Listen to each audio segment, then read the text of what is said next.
All right. Thank you, sir. All right, bye. Okay. Well, then, with that being done, I'll call the December 10th, 2020 Washington County Planning Board meeting to order. If I can get a roll call, please. Neil Helm, Here. Philip Humbard, Joel Kelsey, Here. Jay Piercy, Here. Walter Jennings, Here. Randy Laney is out, and I believe we're waiting on Bob Dougherty. Okay. Even with Bob trying to get on, we've got enough for the minutes. If everybody's had a chance to look at the meetings, if you don't have any questions or any corrections, I'll take a motion in a second.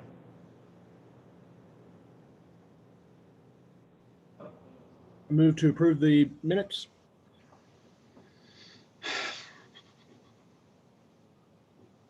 Got a motion? I see a thumbs up from. I'll second.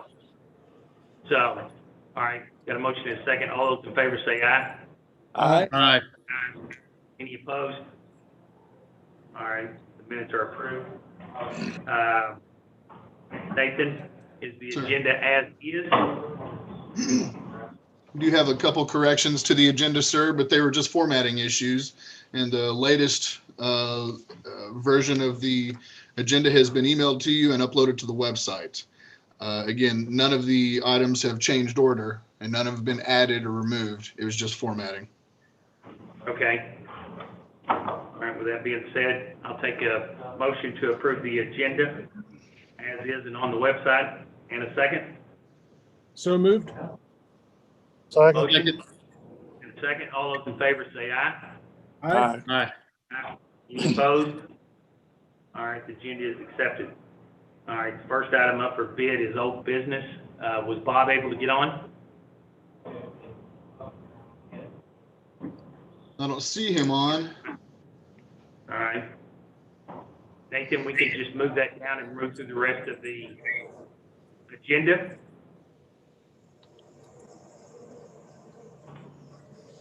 Are we good with that? Mr. Lester, do we need to vote on that or? Yeah, that would need to be a vote, I believe, to amend the agenda if you're going to move it down. Otherwise, it'll need to be tabled for a lack of a quorum. My understanding being that Joel and Walter have both recused on this. That only leaves 3 voting members available, which doesn't constitute a quorum. So if we don't have a quorum, then it would have to be tabled to the next meeting or the next time that we do have a quorum. Or you can vote, the board could vote to amend the agenda and move it down. Mr. Chairman, I vote that we amend the agenda and move the Hunt Quarry project.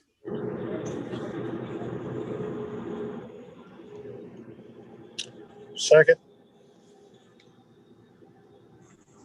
Motion and a second to the amendment of the agenda. All those in favor say aye. Hold on, Bob is now on. Bob is now on. Okay, so Bob, you there?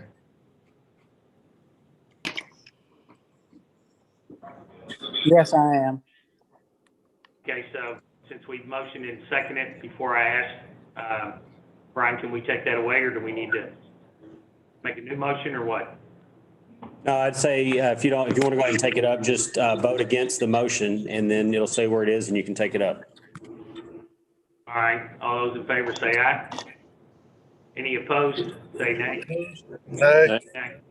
All right, Nay. then we'll do away with the amendment of the agenda. And Bob, if you're on and if you can hear me, I will let you take the first item under old business.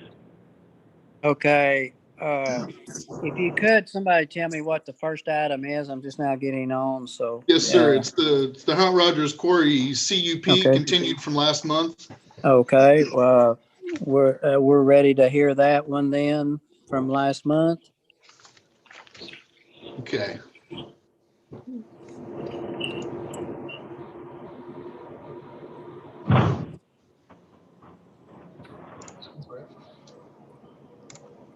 Sharing my screen. Okay.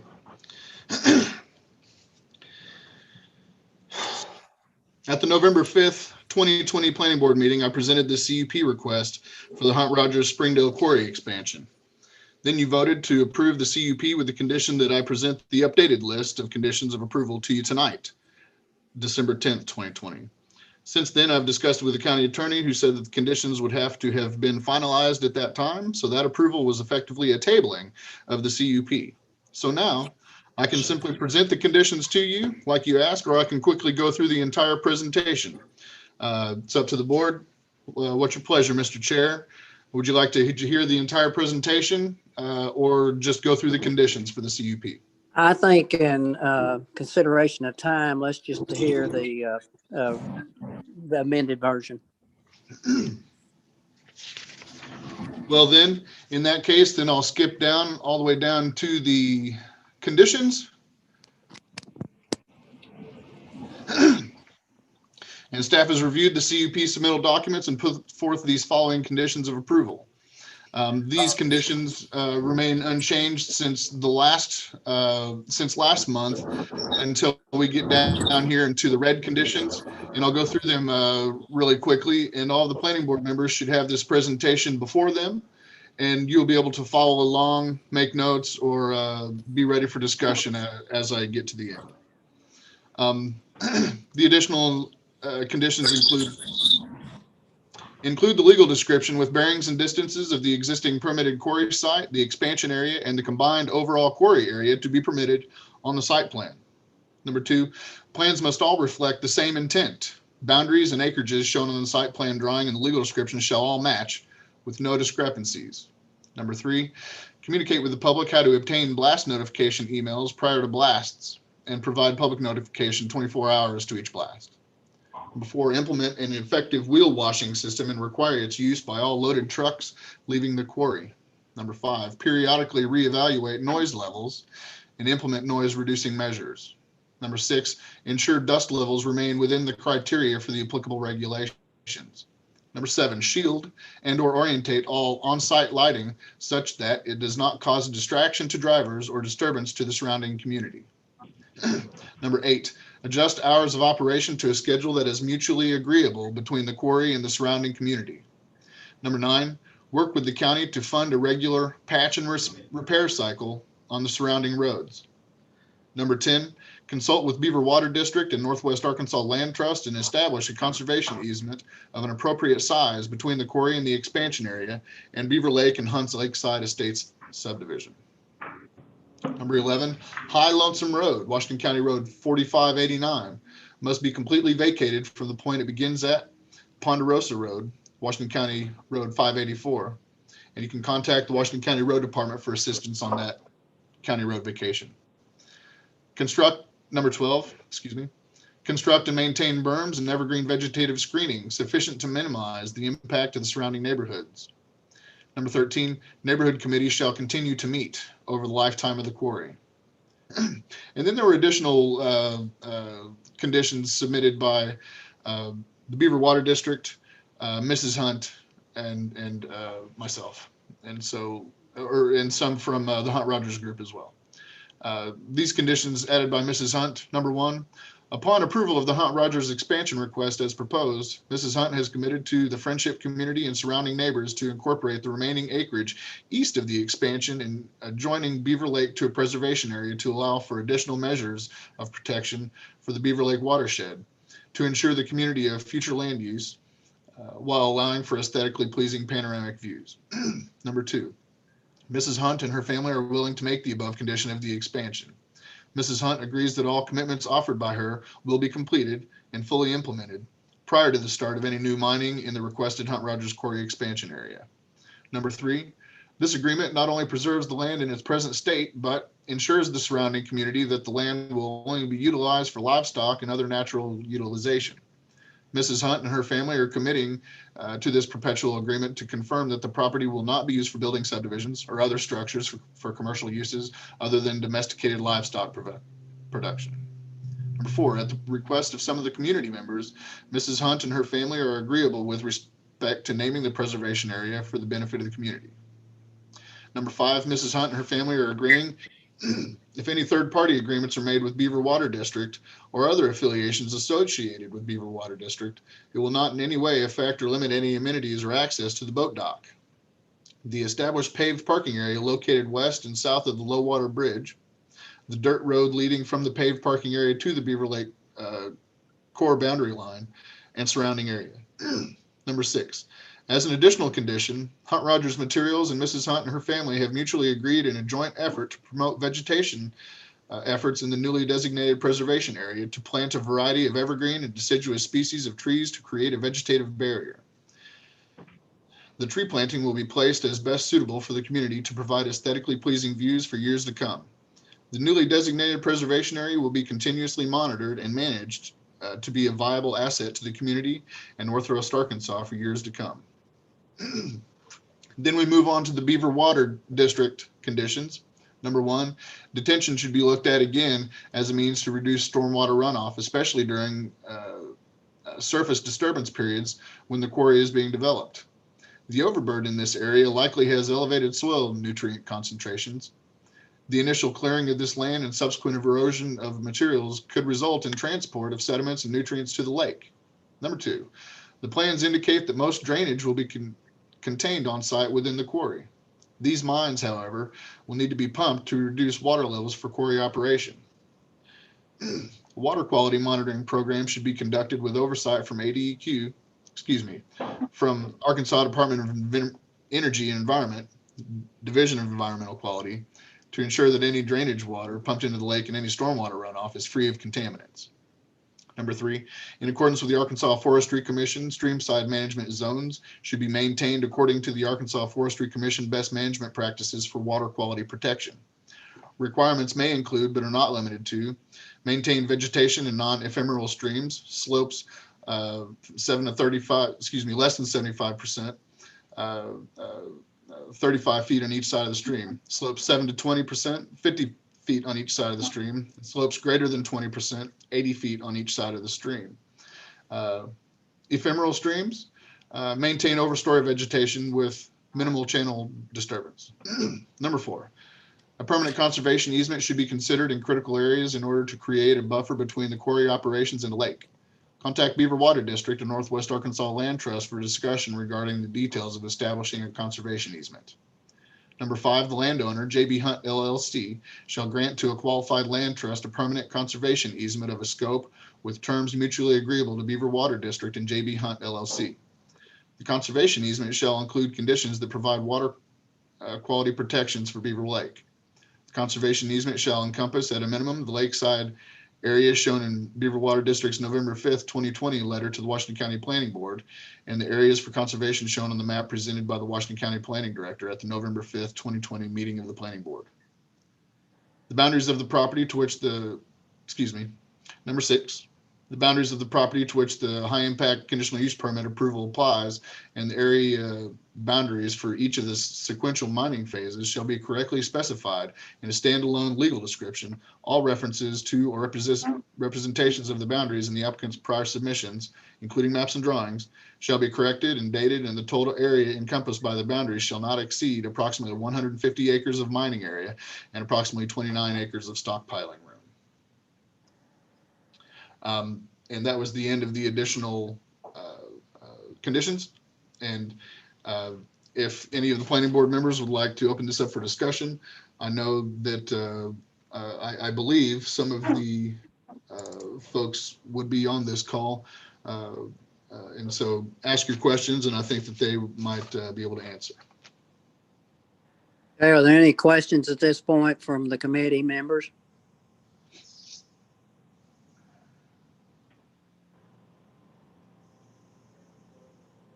Are there no questions?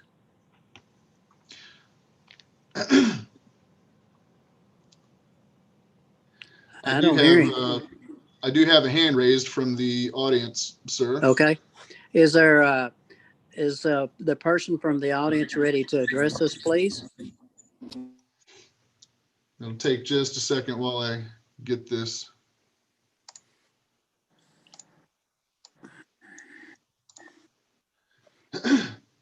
James Crouch is up first. And sir, go ahead and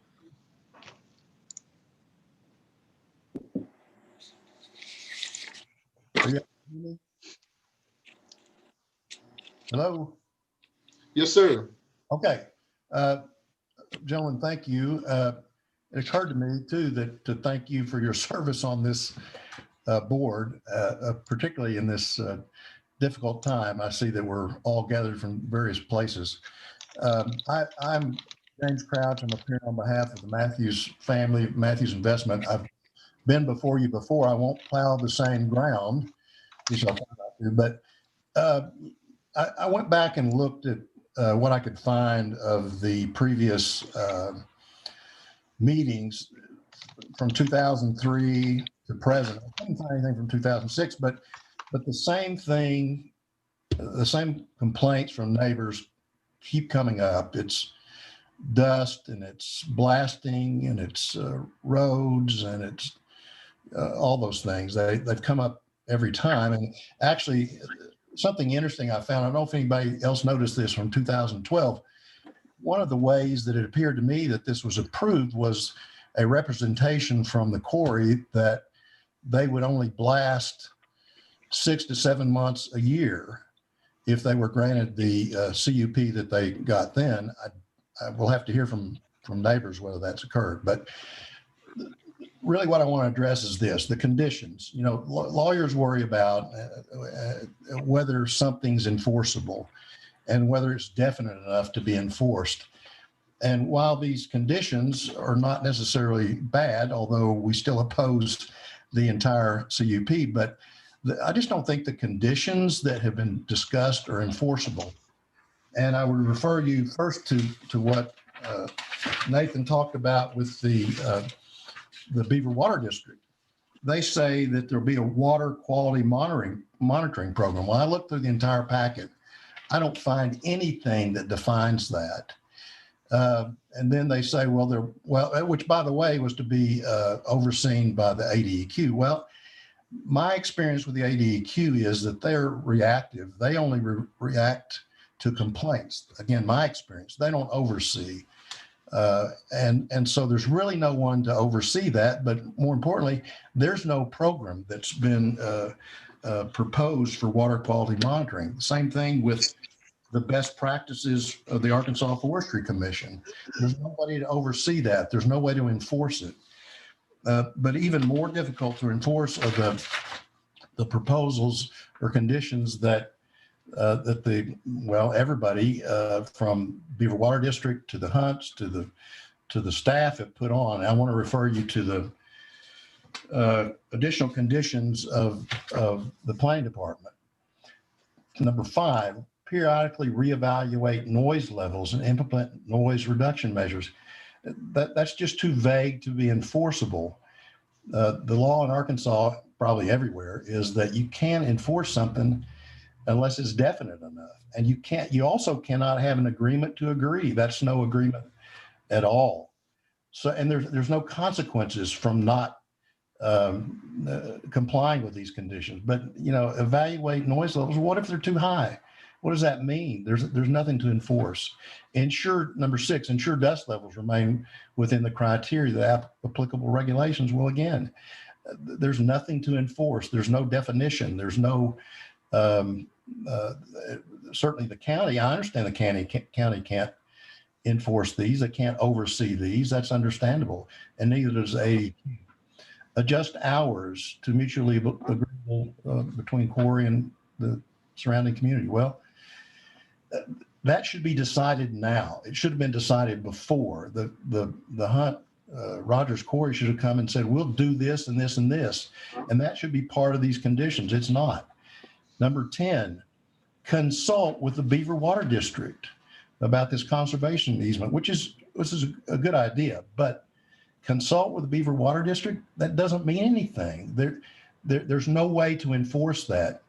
And what if all you do is consult, but you don't come to an agreement? There needs to be definition to this and some enforcement measure.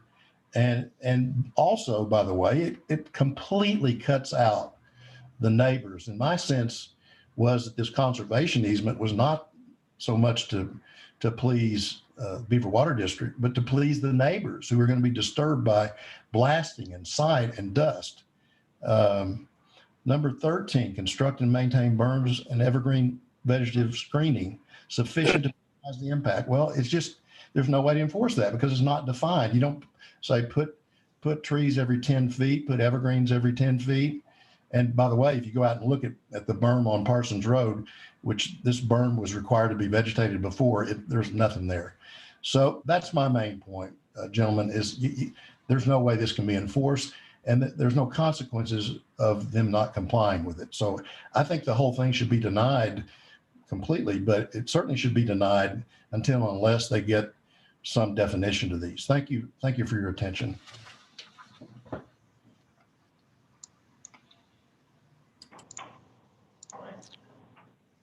Okay.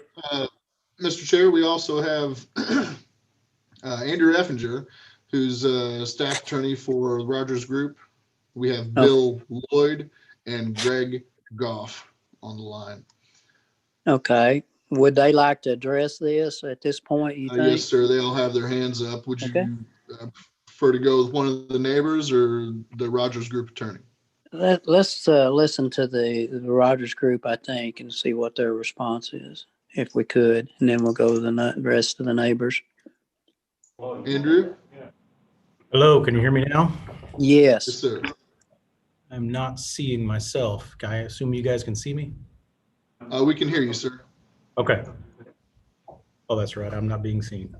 Yeah, I think James brought up a really good point across a lot of these conditions. I think some of these conditions definitely are agreeable to us and you in the abstract, but could use a little specificity. I've kind of gone through these and I've got some comments I could make kind of item by item, or you guys could ask me questions. I'm not sure how you want to do this. And I guess, Nathan, the first question is these additional conditions, is the default now that all of these are included unless we argue against them, or are these just available for the board to add to the ones that you had already included in the additional? Well, these are the conditions that I'm proposing to the board, and if they choose to accept all these conditions, then yes, they're all in, or they can choose to eliminate some or add some, or however they would like to do it. All right, well, if it's fine with you, I just kind of like to go through in the same rough order you did and kind of just bring up some of the issues that I think could assist in this conversation. Does that work for you? Okay. Let's hear let's go ahead and see if we can get that ironed out. Okay.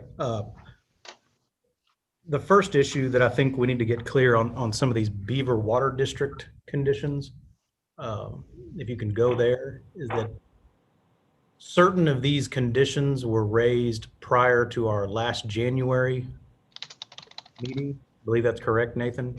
I believe so. Number 1 through 4. And kind of to put it bluntly, Beaver Water District didn't really understand, and it's on us for this, but they didn't really understand the scope of the planned mining or the methods that we use. We've had some clarifying conversations with them since. I think it's evident in some of these comments, like when you hear these mines, there were never going to be more than one mine.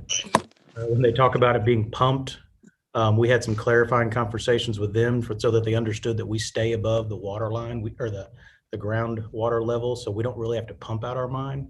I really think that number 1, 2, 3, and 4 were brought up, and we had conversations with them about ADEC, their permitting process, our NPDES permit that regulates our water discharges. And I think 5 and 6 are the conditions that they submitted for this go round. If I'm looking at this right, Nathan. I believe you're right, sir. Yes.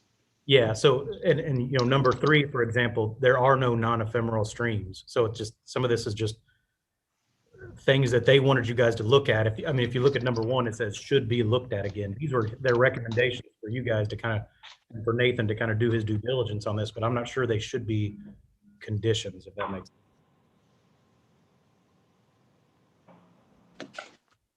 Okay. So that's my first issue, is just that I think Beaver Water District, there's some there that's really no longer applicable. The other one that I think we need to talk through is the water quality mining that James just brought up. You know, we have an NPDES permit. ADEC does monitor us. We self-report our water quality before we discharge, and we are not allowed to discharge any water that isn't of proper quality. So there is a water quality monitoring process in place. It's just not through the county. As to noise levels, there are always common law nuisance claims if there's enough noise to be a problem. The blasting noise and over air pressure is regulated. We stay within those limits. That's managed by the state again. Dust levels, same kind of thing. There are regulatory agencies. As to his question about the hours, if you remember, in my presentation, I did show a restriction of the hours that we were committing to. Do you have that, Nathan? I don't have it before me, no, do you?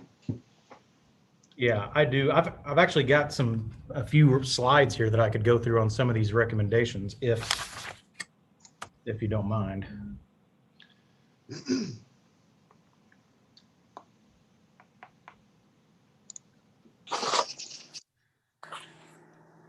All right, Andrew, you're promoted to a panelist and you can share your screen now. Okay, let me see which screen I want to share if I do this presentation.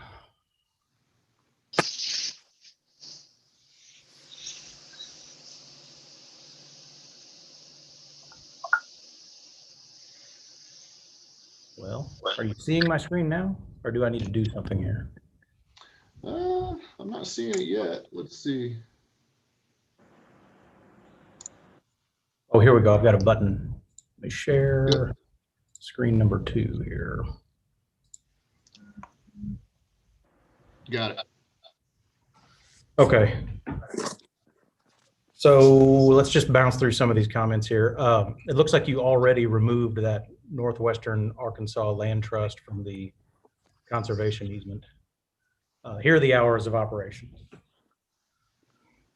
What we committed to our neighborhood committee in some of the open houses and meetings we had was that we would not operate at night outside of Monday through Thursday. On Fridays, we would be shut down by 5 p.m. On Saturday, we would be shut down by noon. We're not going to run on Sundays. I didn't put that in here as a bullet point, but we just don't. I can add that, or you can add that. And then this is all subject to our ability to load trucks and sell when necessary. You know, if the county's got a job that needs to be done at night or needs to be done on a weekend, we just need that carve out to load trucks, but we won't be running the plant. That's kind of the agreement we'd come to with the neighbors.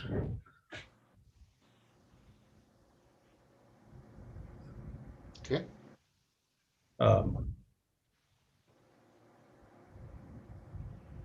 Another one that we had some questions on is road maintenance. I think the issue of funding a road program on the surrounding roads, that's a little ambiguous.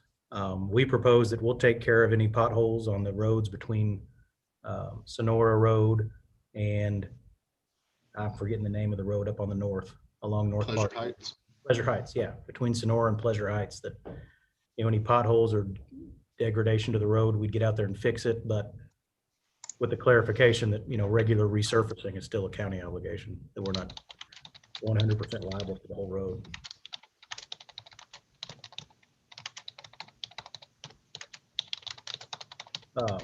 Another issue that was brought up was this screening, having the trees, the vegetative screen, along with the Eastern Neighborhood Conservation and the Beaver Water District Conservation easement to the south. One thing that we'd like to propose is, you can see here, this is from the presentation last month. Off to the east are the white lines where we propose to build the tree lines, the tree screening. And what we're willing to commit to is, until that screening is up and 20 foot tall and satisfactory, we'll stay out of this blue area. which is the area with the ridges that they'll see from their backyards if the screening isn't up. I'm skipping the first Can bullet you point. clarify one thing for me, Andrew? I was expecting, I understood that you're going to vegetate the entire area over there rather than just a line of screen trees. Well, I do think the Hunt family has agreed to kind of let that go back to nature, for lack of a better word. I don't know what their plans are outside of these screens. I know we're going to build these screens, and I know they're going to preserve this area. I think one of the things that has yet to be debated about the details of that conservation easement are things like, can you still have cattle out there? Can you still, we are willing to restrict the development, no residential structures, no commercial development, that kind of thing. But we need to get through this process and start working on the details of that. Generally speaking, that area is going to become a more natural environment. What we had showed in the last meeting was those white lines. The reason we drew those white lines is because if we create a 20-foot tall buffer there, it keeps the neighbors from seeing these ridges that are going to be eventually taken out, the high points inside of our mining area. So I think you're right that there's going to be some additional vegetative screening, but this is what needs to be done along those lines to keep them from seeing those ridges being dug out from their area, their neighborhood. Does that make sense? Mm-hmm. And I don't think there's any problem with Ms. Hunt's condition about exactly how she worded what's going to happen to that area that is going to be put in place for the neighborhood to stay in here. I'm fine with that. My issue is more with, I think a lot of the neighbors talk about phasing and wanting to know when we're going to be where. And I think this is one of their biggest concerns. They don't want us to plant 5-foot tall trees and then go straight into these areas that they'll see. The idea is to get trees tall enough to screen this. And if we can't get them tall enough, or they're not quite tall enough, we're going to have to get it right before we go into this blue area. I didn't mention this earlier, but obviously the berm along Parsons Road needs to be done before we use the stockpiling area to the west as well.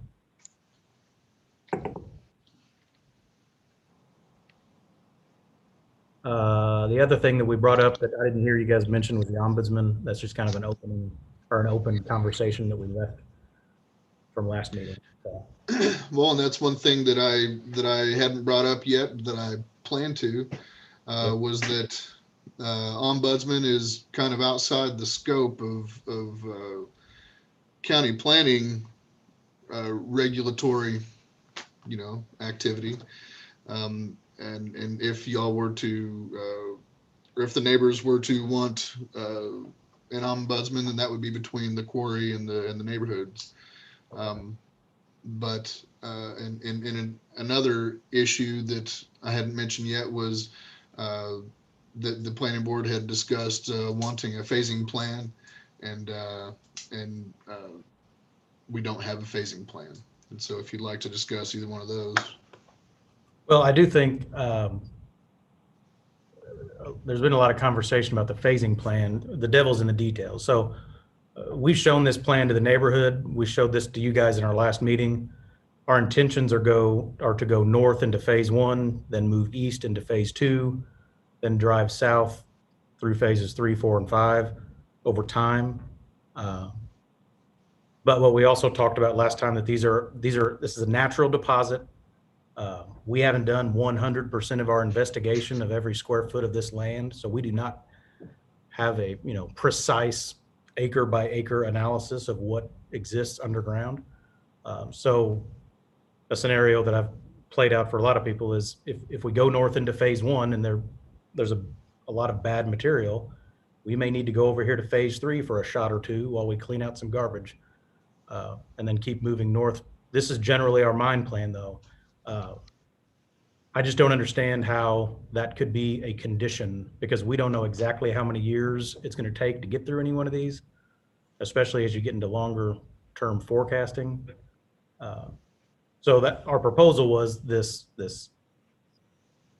to sort of alleviate that concern, is to make sure that when we get to this screened area, the way I've drawn it on this other map, there is sufficient screening to the east. Because I think most of these neighbors, when they talk about phasing, they just don't want to they don't want us getting over to the Friendship area before there is sufficient screening is kind of the major issue that we've heard in most of the feedback.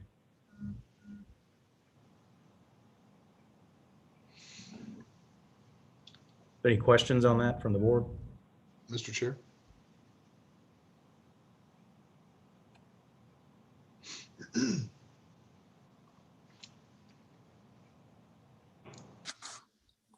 Bob, do you have anything for Andrew?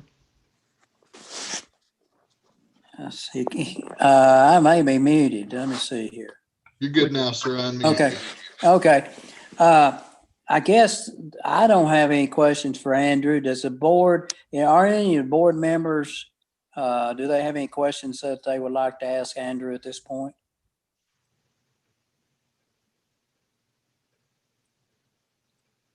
Okay. I don't hear any at this point, Nathan. I suppose, do you want to move on to some of the other neighbors and let's hear their concerns? Sure. Let me see what I've got here. Next up, I have Bill. Hold on just a second. I need to handle or finish up with Andrew here.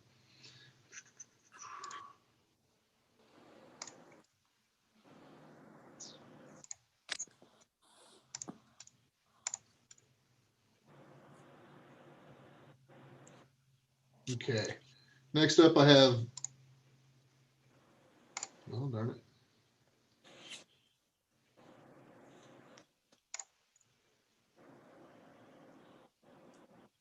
Okay. Bill Lloyd, you're on, sir. Okay.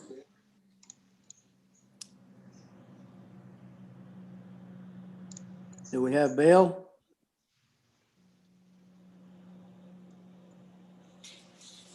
Bill, can you hear me? You should be able to talk now, sir.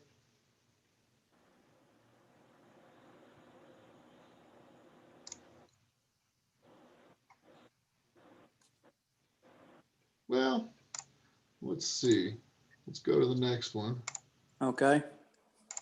I'll pop him back to the attendees, and he might raise his hand again. Next up, we have Greg Goff. Go ahead, Greg. Hey, can you guys hear me okay? Yes. Sir. Can I share my screen? 1 second. Yep.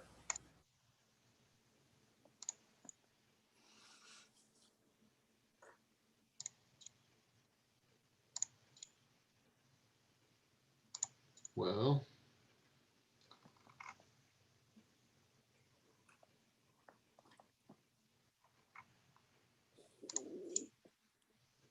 there you go. You should be able to now, sir.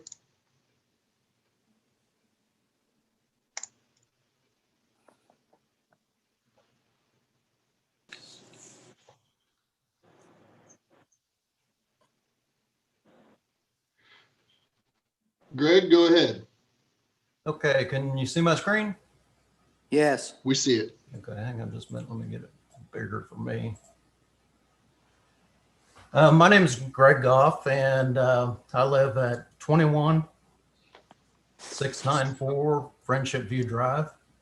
And I'm representing tonight not only myself, but the neighborhood. And I think Bill's going to talk in a little bit when he gets unmuted. But I'm also representing 62 signature signees onto a petition that were opposed to this quarry expansion. So that's kind of, I'm representing them also. But before we get into it, I just really wanted to, number one, thank you for this opportunity to speak and present this material to you tonight. And number two, to thank Mrs. Hunt for her graciousness and just setting aside this conservation area. So the community, especially our neighborhood, is very pleased with this and looking forward to that occurring here in the future. So thank you, Mrs. Hunt. Let me get down here.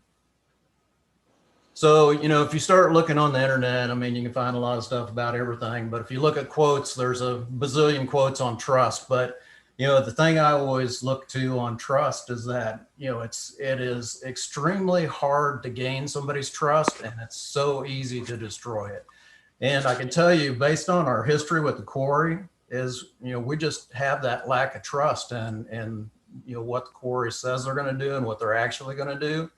And we're just really looking for transparency on their side, and we're really looking for, you know, them to comply with what the planning board ultimately, you know, determines to be the path forward.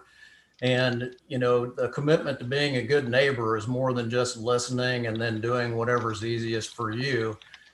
You know, and vegetation, I mean, we're glad to see that on there now, that, you know, and that they have verbally said they're not going to mine into areas 4 and 5. But, you know, finally, we are still in the camp of wanting a phased type of expansion plan. So I think Jim said it and teed it up perfectly at the very beginning. I mean, the devil is in the details, right? If all of these things aren't written down now, then there's no assurance that any of them will be followed in the future. And I heard it loud and clear during the last meeting that the planning board's not an enforcement agency. So, you know, we should do our best. And I would ask for the planning board to really be mindful of, you know, all the little details that goes into this process. And kind of where our frustration really lies is back in January, the 23rd planning board meeting, just to drag us back. I know it's been like 9 months or so now, and it seems like 2 or 3 years with COVID going on. But, you know, that meeting ended with this project being tabled and very specific recommendations from the board. And Phil Humbert here, I'm not going to read all this, but, you know, pointed out that this expansion is a vast amount of ground. And, you know, he was very supportive and recommended doing it in a phased approach. And then Robert Daugherty chimed in and agreed with that and said he would feel more comfortable if it was done in phases. You know, and it went on, this discussion went on for quite a while. If you look back in the minutes, and Phil, again, you know, detailed out some things. And then for clarification, Tim Gorman from the quarry said, so the request is what? And then it was detailed out even more, as you can see here. And you know what? Last month, the meeting came and they presented basically the same plan they presented in January with no phasing, no acknowledgement of, you know, the request by the board, and the board really didn't push them. Now, frankly, you know, our neighbors, as neighbors, we don't feel like this quarry should be rewarded for blatantly ignoring the planning board. And guys, I know that we have all been in school, right? And we've all written book reports. And if you turn that into your teacher and they look at you and go, you know, this isn't really complete and you need to go do some more work on this, and they send it home with you and you come back and you do nothing, you get an F. So that's where the trust really breaks down. It's like, you know, you guys did the right thing. You recommended a phased approach, and you know, we feel like, you know, the Rogers Group is just at this point trying to get all of this land and tie up 50 years of mining to avoid environmental restrictions that happen in the future. You know, so, and you know, we just think it's very reasonable that they commit to exactly what they're going to do, all the little details in writing. And, you know, one other thing they could do if they really want to be a good neighbor is they could conduct these blast surveys that I've researched, and basically residents that are close, they set a point in time, which is now, and go out and look at their properties and record everything that's going on with them. And then every 3 to 5 years, they go back and see what happened from all this blasting. So I think that's a reasonable request. And it's also, you know, will protect the mine, because the mine continues to say, hey, these blasts and overpressure, it's really nothing. There's no ground vibration, but you know, how do you know? So protect yourself, protect us. And then finally, you know, we went away and from the meeting last month, and we were very, very frustrated and concerned. And we have one member in our community, Mike Butler, who is into the details and very investigative and did fantastic work. And I know you all received a packet of his information. And since we couldn't get the Rogers Group to actually bring us a phase plan or what this 50 years looks like, he did the work for them. And if you look at it, it's very detailed. Well, I read all of that. And from that, I took a recommendation that I wanted to present to you guys tonight. And some of it's been incorporated because I shared it with Mrs. Hunt's attorneys, and they shared it with the quarry already. So that's where that hashed area comes in, that screened area, so to speak. But, you know, if you look at this plan, if we just approve them to go into areas 1, 2, and 3, plus what they currently have to mine right now, that's a 33.5-year expansion. And I would just ask the board to be mindful of the future and think about how long downrange you're looking at here. I don't think it's you know, inappropriate to ask for this phase to come in 1, 2, and 3, and then while the trees are growing up and so forth. Let's see if they're actually good stewards. Let's see if they're actually going to do what they say they're going to do for the community, and listen to us and perform as expected, and have them come back for 4 and 5 for reapproval. And with that, I'll just continue to say thank you for your time. Thank you for listening to us. And I hope and pray you make the right decision. Thank you.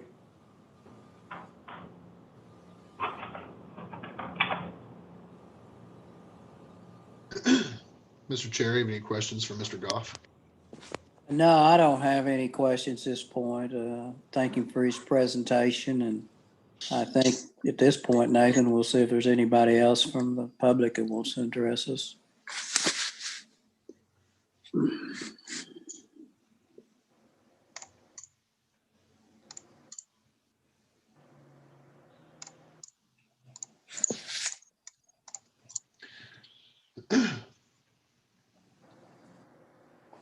We've got Bill Lloyd here with his hand up again. Let me see if we can get him in now. Okay.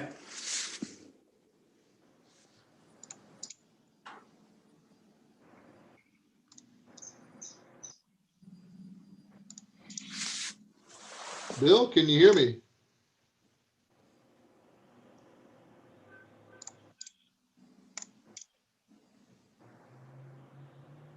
Bill, go ahead. Can you hear me?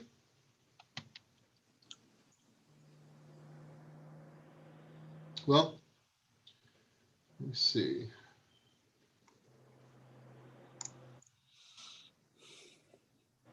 I'm going to bump him back. And next up we have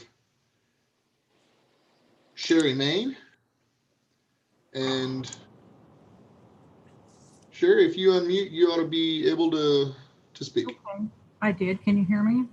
Yes, ma'am. Yes. Okay, Sherry Main, 15574 Riches Road, Fayetteville. I don't live up by this quarry, but I know a lot about quarries. I know quite a bit about Hunt Rogers quarries. I have one in the back of my property. They blast at. And I just wanted to mention some things they were saying about good stewards, and they want to know if Hunt Rogers is going to do what they say, or Rogers Group. In my experience of living with the quarry, the existing quarry they have on Hamstring Road in Fayetteville, that is actually adjacent to my property in the back. They do come and they put a monitoring device at my property every time they blast. And they do this because I have complained about the blasting and the damage to my home that I feel has been affected by the blasting. There's been no monitoring or stating, you know, this was here, these cracks were here before we started blasting. They were blasting when I moved here in 2012. So there's nothing for me to really prove that all the cracks in my house was from the blasting prior to living here. But I knew the couple that lived here that I bought the house from. And so I'm really kind of knowledgeable on this situation in a lot of different areas. So I do want to speak on behalf of Rogers Group, as being a neighbor to me since 2012. Dwayne Gabbard is my main contact at that quarry, and anytime I call, he answers my phone call. He doesn't blow me off or disregard me. And if I have a complaint that's valid, which most of mine are, he listens and he tries to accommodate any complaints that I might have.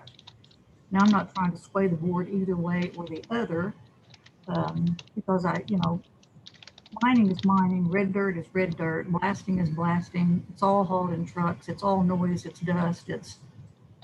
It all kind of fits in the same basket. But with that said, also they are an existing grandfathered in mine, and I agree with the phasing rather than giving them an open blanket to move into all of these areas at their will by doing core drilling to see which is better as far as the limestone they want to blast. We'll go to 5 instead of 3 because the limestone's better there and we don't have to go as deep or so forth. By their drilling, they can determine that. So on their mining plan, they can, by core drilling, determine which section they want to move to and where would be in the best interest of the mining plan. They have the capabilities of doing that. And I think that's something you do need to consider, because an open blanket for just, if it doesn't work here, we'll advance over there, and 50 years on out, this will be here way past our lifetime. So you as a planning board need to be a good steward, and you need to make sure that you just don't give them an open permit and say, okay, y'all are permitted, let's do it. And there are too many loopholes in all of the conditions. I've been following this back since January, and there needs to be firm conditions, and they need to be understood, and they need to be in writing, and everybody needs to be on the same page rather than just they need to follow up or speak with them. Because I deal with ADEQ on a weekly basis, or DEQ. It's never known as DEQ, but and it's on a complaint basis. They don't come out and monitor these sites. If they get a complaint, they send an investigator out and they investigate the complaint. That's how they work, because they're monitoring over 100 of these all over the state of Arkansas, and they don't have time to sit and monitor these. So it's on a complaint basis. And they should have a good stormwater management system in place, and they are supposed to manage that themselves with automatic managing monitoring systems in place where they can automatically report to ADEQ. That's a requirement for Rogers Group. They should be doing that. There are monitoring stipulations on all this stuff, and Rogers Group should be doing it. On the dust, they have a dust permit, an air permit. They should be monitoring that somehow. They should be saying to the neighbors, how are y'all monitoring that? What do you do? I mean, there's answers, not questions, and there's questions that's not answered, and there's things that's in place. If they would explain it better on the Rogers Group end, I think the neighbors would maybe feel more comfortable that yes, this is being monitored. Yes, we are in compliance. Yes, somebody is policing us. We're not just out here going rampant, digging holes and blasting, and we're under stringent conditions. And they are. I wouldn't say that if it wasn't true, because I have a quarry in my backyard. And I follow up and I make sure that they are all within the limits of the conditions that they're supposed to be. So with that said, I just want to say, I just hope the planning board takes everything into consideration and listens to the neighbors, and Rogers Group and the Hunt Group can listen to the neighbors as well, and maybe meet in the middle to make everyone semi understanding the whole system of what's going on in the expansion phases over 50 years. Because, that's a long time to have something behind your house or right next to you blasting constantly. Unless you live by it, you've experienced it, you have no idea of what it's like to have a blasting going on right beside your house. So that's about all I have to say. Thanks for listening.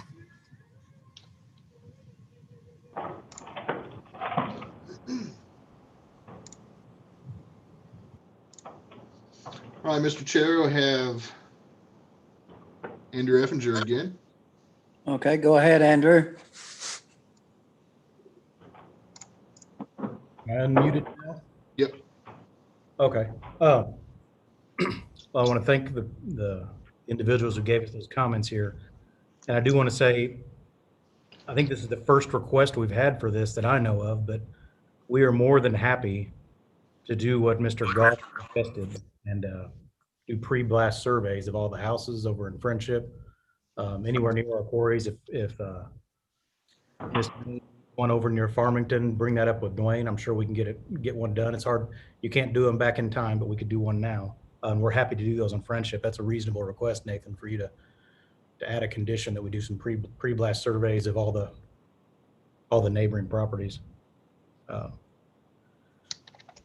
I do think that Sherry brought up, maybe I'm not doing the best job presenting it. I know there are a lot of different permits that we're required to comply with. I know we're in compliance with them. We've done a lot of explaining to the neighbors at our open houses and meetings here over the last almost a year.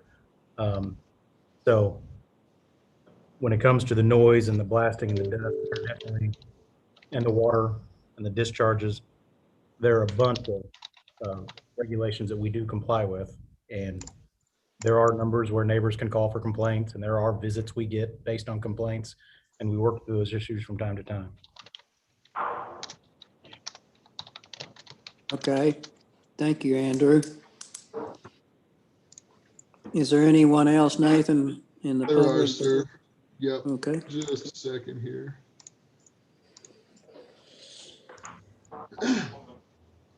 Next, I have Colleen Gaston with Beaver Water District. And just a second, and I will get her set up.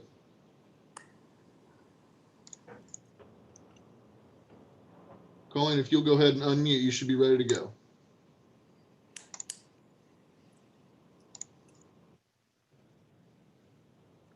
Thank you, Nathan, and members of the Planning Board. I'm Colleen Gaston. I'm the staff attorney for Beaver Water District. And I think I'm the only one for Beaver Water District connected or from Beaver Water District online right now. I want to clear up a few things. Mr. Effinger is correct. The last two conditions under the Beaver Water District conditions were our more recent ones, and my copy of the staff report doesn't, maybe I got an earlier copy. It's not quite numbered the same, so I'm not sure. Nathan, can you pull those up? Is it possible? The current conditions? Yes, the ones that are listed under Beaver Water District. Just a second.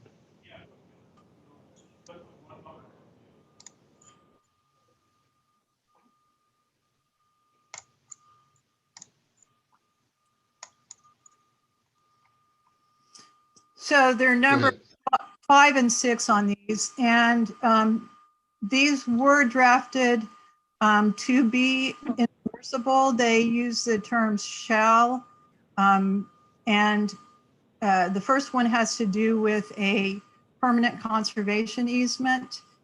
A conservation easement that is a term of art. It's a legally binding document between a land owner or donor and a qualified land trust under state statute. So that is a binding agreement. Of course, we don't yet have that conservation easement, but that is our understanding in terms of what Mrs. Hunt is willing to do. And we greatly appreciate that. And that is, our primary objective here. That's not to say, however, that the other things that we requested earlier. So we submitted a couple of letters going back to maybe January, February, but those are incorporated in the records. And Mr. Effinger, I said that there were errors in some of the statements, and maybe they weren't worded exactly as the facts actually are on the ground. But I will say that they are still things that are important to us. And for example, the conditions for protections of ephemeral and non-ephemeral streams. Mr. Effinger said there are no non-ephemeral streams on this property. And again, I don't know for certain, but all I know is that I looked at their jurisdictional water assessment that's part of their package. And that's also in the staff report, Nathan. I don't know if, you could scroll down to it, but basically there is a finding that there's at least 210 linear feet of intermittent streams. So those are non-ephemeral streams. That's from September 18th, 2019, again, submitted by the applicant. So maybe there's a little, issue with some of the details here. I think we could talk and work them out, but I can't at this point say that Beaver Water District doesn't care about the earlier requests we had made. So this brings me to, I guess, around to where Mr. Crouch was going, that there are a lot of conditions that have been presented. Some of them, I agree with him, they are not written in language that is binding or enforceable. And so for those conditions that the board actually wants to apply and be enforceable, they probably need some wordsmithing. Also, there's the issue on the things that are important to Beaver Water District. Again, the conservation easement. We are at any time happy to work with the neighbors. We don't want to, we don't have any, we want to protect the water quality of the lake, but we certainly want them to, present what they believe is important for them. We're happy to work with them on it. I would say that, again, the legally binding way of doing that is with a permanent conservation easement. And we would suggest that. But I guess this gets me back to saying there's a lot of information here. It's up to the board how you choose to handle it tonight. But as a lawyer, I would say one thing that might make sense is to listen to the comments, have the board express their wishes or its wishes, and then have some wordsmithing, put it in writing so that it's clear, everybody gets a chance to look at it and understand what the exact conditions are before there's a vote taken to either approve or deny them. That would be my recommendation. Thank you. Thank you. Anyone else, Nathan? Yes, sir. Okay. Up next, we have Alicia Deakins. And Alicia, you're up. Well, this ain't Alicia. This is Bill Lloyd. Can you hear me? Oh my gosh. Hey, Bill. Yes. Yes. All right. So let's change a little bit here. I want to start with a couple of positives that's been going on out here. First of all, the 72 acres that Mrs. Hunt has agreed to do the Beaver Lake watershed. That's an obvious positive. And the additional 129 acres that are to the west of Friendship View with the J.B. Hunt Estate subdivision. Those are great positives. Primarily, all those are done by Mrs. Hunt. And when we met, me and Mike Butler met with Chris Godsey and Dwayne Gabbard about the vegetative barrier. And Chris has already told me that they have reserved 150 8 to 12 foot trees already, and Mrs. Hunt is either paid or will be paying for those. And they were hoping to be able to plant those this winter. Now, we discussed the size and the scope of this vegetative barrier based on some of the ones that I've seen in Kansas, where they are 40 to 50 yards wide.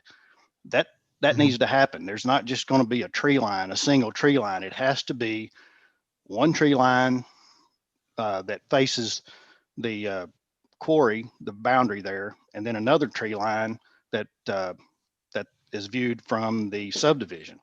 And then in between, there's going to be more trees, smaller trees that will grow in between those.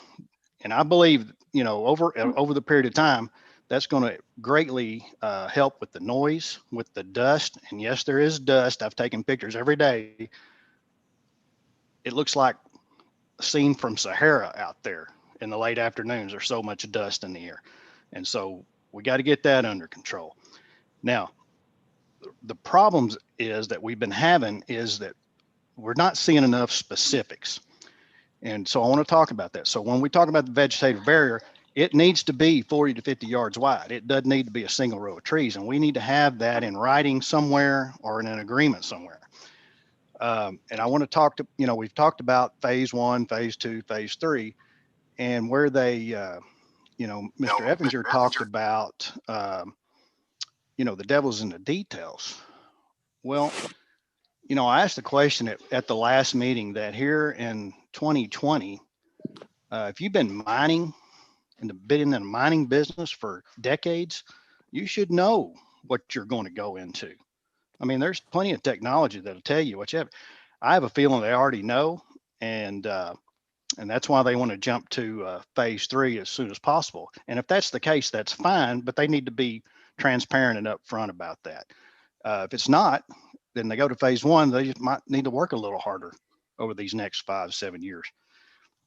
If they go to phase 3 directly, that's going to cut this 50-year plan quickly to 30 years, because that's going to speed up the timeline on that.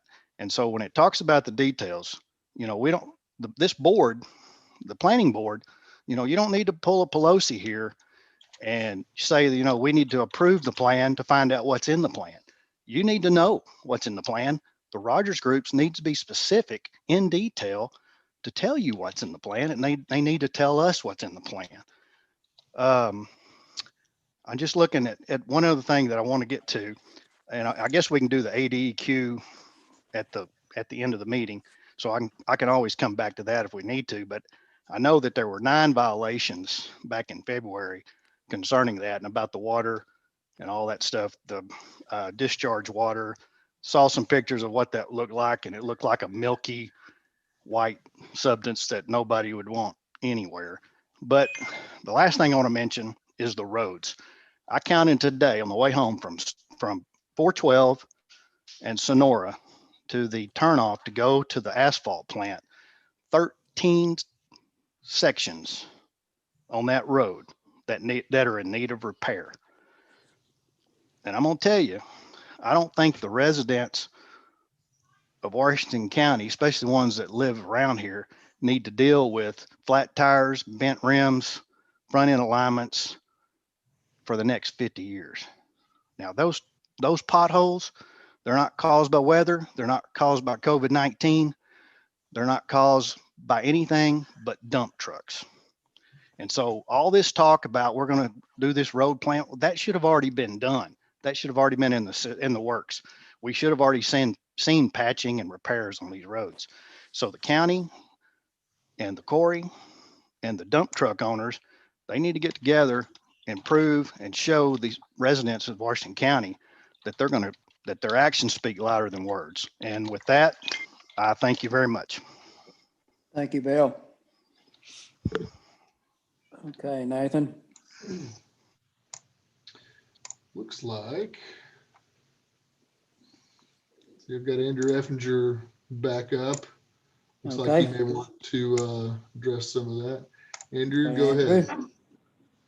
Hey guys, first I want to jump back and thank Colleen for joining us here. If my comment was inartful earlier, I apologize. The ephemeral streams that were in that assessment that was done are outside of our mining area, the area of all this property that we plan to mine. That's what I meant by saying there weren't any, we're not going to disturb any, I guess is a better way to say it. But I appreciate her perspective on those first ones, because I do think we worked through some of those issues in some conversations, and it kind of makes those, in my mind, a little bit irrelevant. But if they need to remain in there, they need to remain in there. They're fine with us. Okay. But the other. I'm sorry, I turned him off. Okay. Andrew, you back on? I apologize. I just appreciate a little clarity on this process here, because the conditional use permit was approved subject to this negotiation about these conditions. Now we've had a whole bunch of public comments. Some of it has some bearing on some objective conditions that might be reasonable to add if you guys are interested in adding those. Or, we've got this list. I think it's a total of 46 right now. Is this, one of the challenges we had between the last meeting and this meeting is there could be some conversations hashing these things out between, myself and Nathan directly, but that doesn't necessarily meet the requirements of the conversation between the board. And I understand his reticence to do this. It's just in this setting, trying to go through all of these and get these things pinned down. I'm not clear on what the process here is. I think a lot of these at this point, given what Nathan said, you guys aren't really an enforcement agency. It's true that some of these are commitments that we're making that need to be fleshed out later. To Bill's point about a 40 to 50 foot wide tree line being necessary to create a screen, he may be exactly right. Huh? 50 yards. 50 yards. That may be right. What we're saying is we're going to put enough trees in there to make a screen. We're trying to give that commitment here to get the commitment from you guys to allow us to have this mining area. We haven't invested in somebody to design that, all the way through. It would be silly for us to invest a bunch of design work on something that's not approved yet. So, and the same goes for all of this phasing. That's what I was trying to get to earlier is we think we understand the phasing, and we generally have shown a phasing plan to you guys and the neighbors. But it's going to depend on further analysis and further investigation and the results of our actual mining. I don't think at this point, this approval, we need to understand every minute detail of everything that's going to happen for the next 50 years. That's a high bar to try to put into conditions on this thing. I'm just unclear where we are here. Well, I might just contribute that the conditional use permit addresses the compatibility with the neighborhood, and the large scale development addresses the site plan and the technical issues of the project. Mm-hmm. And I'm fine with the condition that says subject to further professional investigation or something like that. I don't think we're going to get to an agreement on how exactly to design a screen in this setting. Yeah. But I'm not sure how we proceed through these. We're willing to make the commitments, and we're willing to work on you with the wording. If the board thinks there's a problem with the way these are worded now, I'm just interested in some feedback along those lines.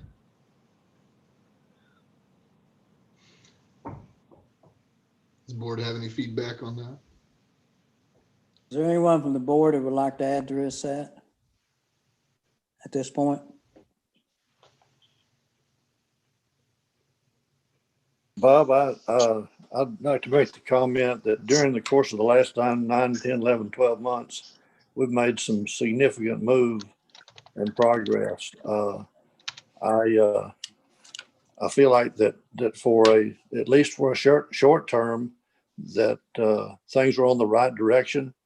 I can appreciate the fact that there's no specific points, but these are very reachable with the attitude and the change that I've seen during the course of this last couple of months. And I would say that I think the planning board has done well, and the players have done well to have responded accordingly. Thank you. Thank you. Any other comments from the board at this point?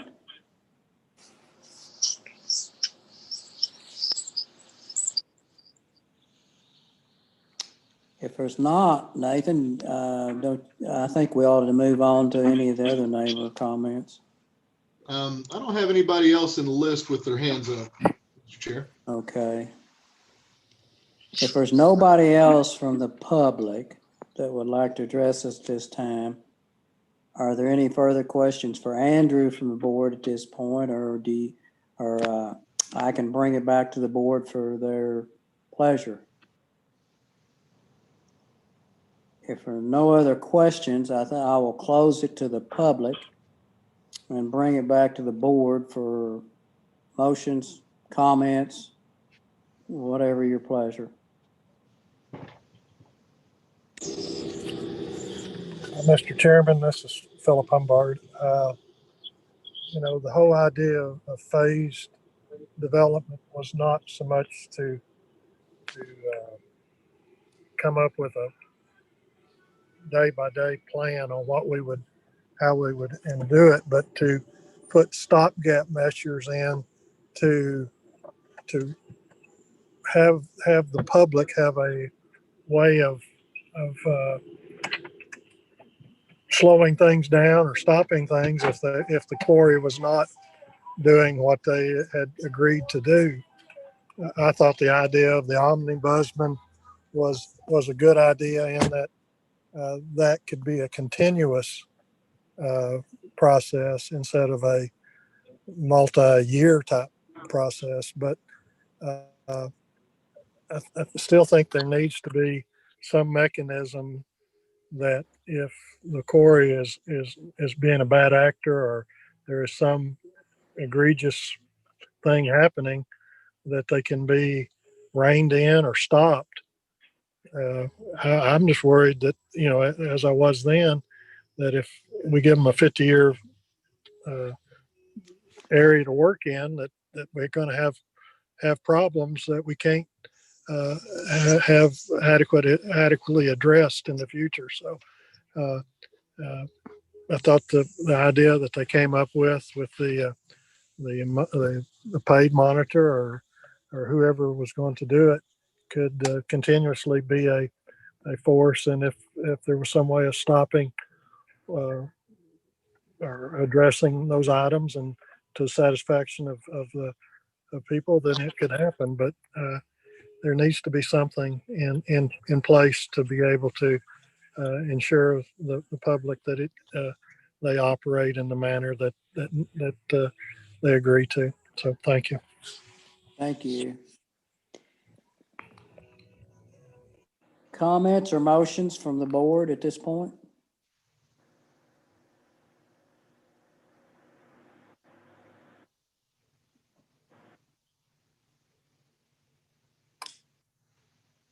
Mr. Chairman, I make a motion that we pass the Hunt Rogers Quarry expansion high CUP. Would like to add 3 conditions to what's already there. The hours of operation that Andrew had on his screen be added. The vegetation on Parsons Burn be addressed, and the patch and repair of potholes. Okay. There's been a motion with the 3 added additional requirements. Do I hear a second?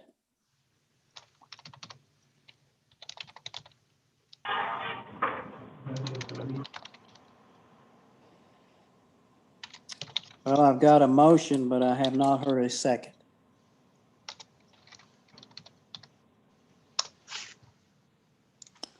Okay. Is there a way that the ombudsman condition be added also? I think we could do that, and if the individual making the motion would want to add that additional stipulation. And add the ombudsman. Okay, let's add that as a 4th requirement. With that additional requirement, do I hear a second? I'll second the motion. Okay, we've got a motion and a second that we approve this with the additional stipulations. If there's no further questions. I have a question, Mr. Chair, before, Yes. and pardon me for interrupting. That's If we're talking about the ombudsman, I had a discussion with county attorney about that, and I'm not sure that's what, or if the county is able to require that. And if so, I'm not sure if that would be a county position, which I doubt, or if that would be a position that the quarry would need to hire somebody for, or if that would be a member of the community. Maybe Mr. Lester can talk to this just a little bit, but it seems to me that we might need to flesh out that ombudsman condition just a little bit before we move on. Okay. Brian? Yeah, so I talked to Nathan about the ombudsman position, and my concern with that is, and it goes back to what Jim Crouch was talking about earlier, that's a condition that I don't see as enforceable. I don't know who would enforce that. An ombudsman typically is an individual that's hired and paid for by the government to oversee governmental operations and make sure that things are going correctly and being done properly. In this case, we're talking about an ombudsman type of person who would actually oversee the quarry. And I don't know who would hire this person, who they would answer to. They wouldn't be overseeing for compliance with any county regulation necessarily, because you can't really do that other than to let the neighbors know that there's an issue, and the neighbors could bring a civil lawsuit. And so it just kind of gets into one of those situations where I have a difficult time saying, hey, this is a good idea and this will work, because when it comes down to it, I just don't see how that would work if that's an expectation that the county, that anyone would have, that the county would utilize. Now, if the neighbors and the applicant wanted to get together and come up with some sort of contract or agreement for this type of service, whereby the individual in question actually answered to the neighbors and the applicant, then that's a viable option. I don't know that we can require that through a CUP, but that is certainly something that they could consider doing on their own.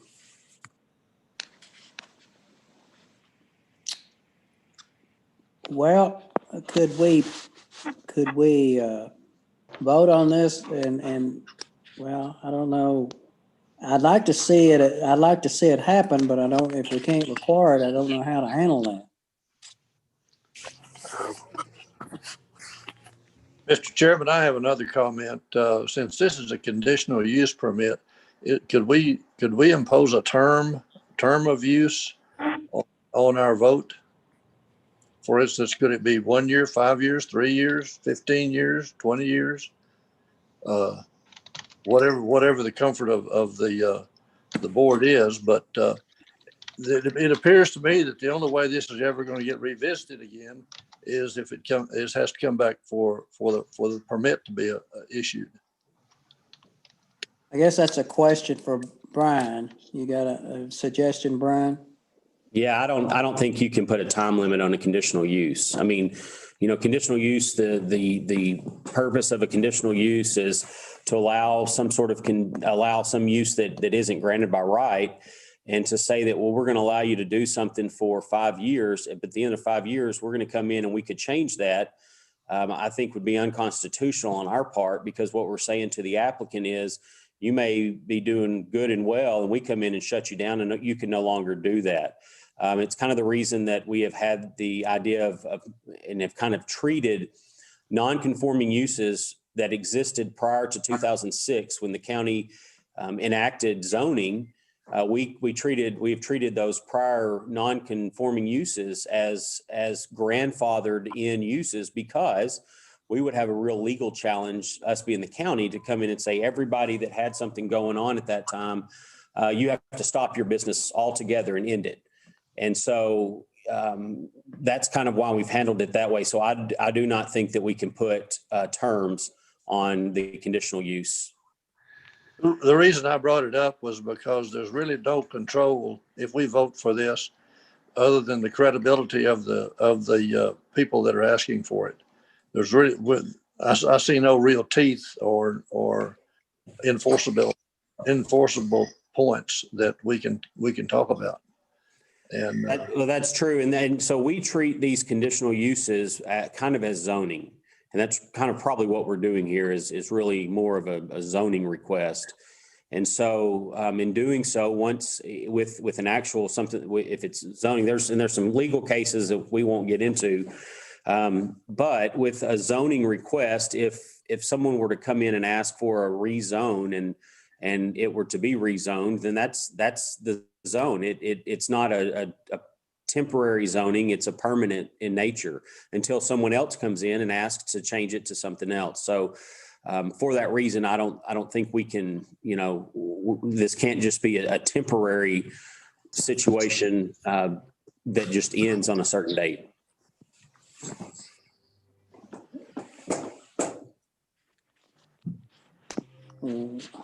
Well, can I go ahead.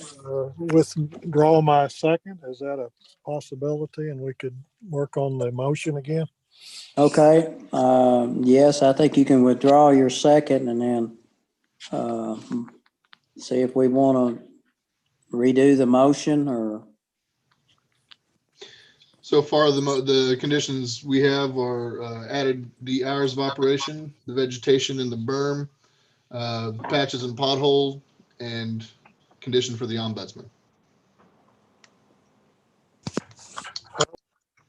I would be willing to take the fourth point off if we could Okay. somehow or another restrict the area that would be allowed, say, to 10 years of growth or something to that point. So would you like to amend your motion at this point?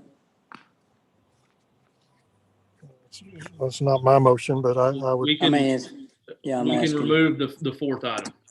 Fourth item, yes. Okay, we will remove the please fourth amend. item. Yes.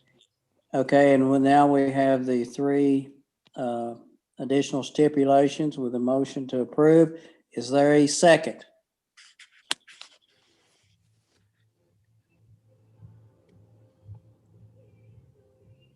Well, if there's no second, then the motion will fail. And I'll bring it back to the committee for recommendations or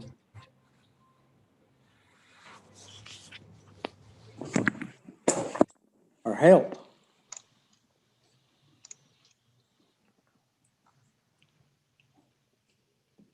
Or table or whatever. Do I have any? What's the pleasure of the board? I would like to see a motion that had something in it that would put some kind of time frame on it that would be agreeable to both the applicant and the board to have them come back at some point and request additional area to work in. Now, I don't know if that's a doable thing for them or even reasonable for us to request, but it seems like we don't need to just open-handedly approve the whole area.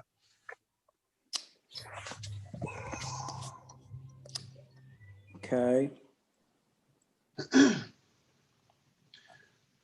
Mr. Chair, I know that we've passed the time for public comment, but Andrew Effinger has his hand up again. It Okay. might be something that you would want to listen to. Yes, let me hear what Andrew has to say at this point. We're at a kind of a dilemma here. Andrew, go ahead. Yeah, I wanted to kind of speak a little bit to the ombudsman there, and then also to the term issue that Brian addressed a little bit there. Brian, to be clear, where we've had an ombudsman in the past, the way that's worked is that hiring the ombudsman, paying the ombudsman has been on us as the permit holder. It's been a condition of the permit that we maintained that position or that we kept that person. We have to replace them if the person retired, so forth and so on. But we would pay the individual. They would be a third party, typically like an attorney or a civil engineer.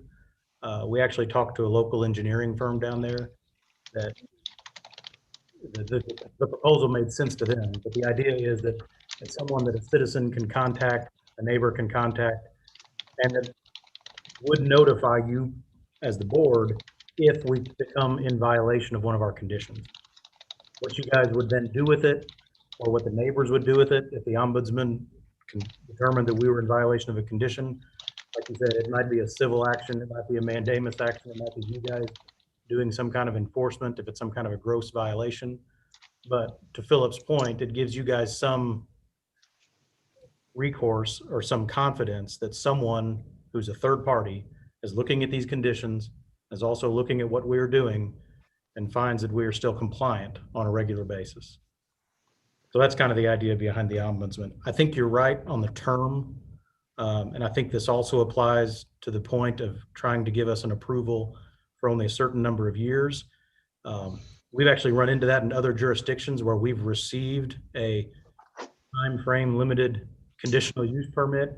And when we went back at the end of the term, the attorneys for the jurisdiction didn't know what to do with us at that point, because there's no pre-application process. There's no update your conditional use permit that you had previously processed.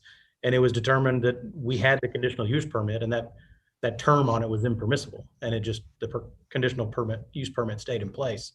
You know, from the last meetings, if you think about an RV park or something like that, when this board approves it, they approve it. There's not a term on it. So it's kind of outside of the purview of this conditional use permit to think in terms of how long the permit is good for. It's simply just not that kind of permit. This is more of a permanent decision. And to the point about teeth, I think these conditions are the teeth. You know, if we violate any of these conditions, that means that the land use permit is no longer valid, right? There's a challenge, there's a problem there. You guys would have recourse against us, the county would, and third parties would have recourse for you guys to enforce the rules, I believe. Now, whether these are strictly, each one of these is easily ascertainable, whether we're in compliance with each one of these conditions or not, yeah, it's up to some argument. But there would be no argument in a case of some kind of a gross violation of the condition that was brought up. If there's some kind of a gross violation where they go outside of our permitted mine boundaries or something like that, we would have to fix it, stop, whatever, and get back inside of our permit boundaries or risk losing the permit. So I think the Ombudsman's a good idea. I think we can find somebody down there to keep an eye on us. But I think this set of conditions is good that I hear people adding, but I'm still not clear how if that gets added on top of all these 40 that are on the PowerPoint or on the staff report, or that gets added to the 13 that you had as additional comments. I think in either scenario, we can work through these. So Andrew, are you proposing for this ombudsman position that it would be someone that would not just hear a complaint, but that would go in and actually investigate? Yeah, if you had like an engineering firm, and to the extent, you know, one of these conditions is we're giving you a legal description of our boundary, right? An engineering firm could, you know, look at our aerial photos that we do every once in a while, or look at the county's aerial photos and overlay it and look where we are and make sure that we're staying inside our boundaries, right? They could do a quick search of the ADEC record or any other agency's record if we still have our permits, if everything's still on the up and up there. And they could also field calls from neighbors and resolve issues. And what we found here is a lot of the noise complaints that people brought up ended up being the asphalt plant next door, not us. So, I mean, sometimes you just need somebody to sort of investigate something that's going on and see what's really going on, and then, you know, demand a response from us if necessary or not. That's kind of the role they would play. And they need to have some technical background to be able to do this. That's why I think an engineering firm is a good idea. Okay. And so that would be someone hired and chosen by the Hunt Rogers Group. Is that correct? Well, I'm willing to have a conversation about it. We could mutually agree on some kind of an engineering firm that comes in front of you guys regularly. I mean, I think they talk to, is it ESI? Does that make sense? If you guys know that name, I think that's the Hunt people talk to someone. I think it was ESI. I'm okay with that. You know, I'm okay with the recommendation, or I'm okay with the board approving it, or I'm okay with Nathan approving it, whatever. Somebody that, you know, has a good professional standing in the area. Okay, I appreciate it. Brian, could we approve this with the 3 additional requirements and make the recommendation that we would like to see them hire this independent individual or firm? I'll be real honest, you know, because I can imagine, given the amount of individuals, landowners that are in opposition to a lot of this, I think you would probably see an appeal filed pretty quickly. And there's certainly, the quorum court won't take it up knowing there's a lot of opposition. So in my opinion only, and it has nothing to do with any of the rest of it, I would be of the opinion that this be something that you have completely firmed up before you, if you are looking to pass with these recommendations, that you firm these recommendations up, that they mesh. I know there were some issues and some discussion between Colleen and Andrew, that those issues are taken up. And then if you're going to look at utilizing something like this, then that issue be resolved completely, and we know who it is that would be in that position, and we could define exactly what their responsibilities are before making a decision to move forward. Because if not, it's just going to get muddied even more when it gets to the quorum court. Thank you, Brian. That's my desire too.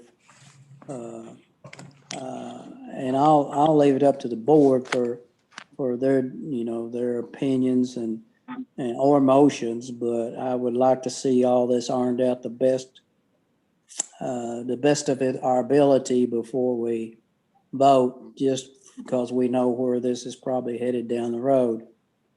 But I'll bring it back to the board for further discussion.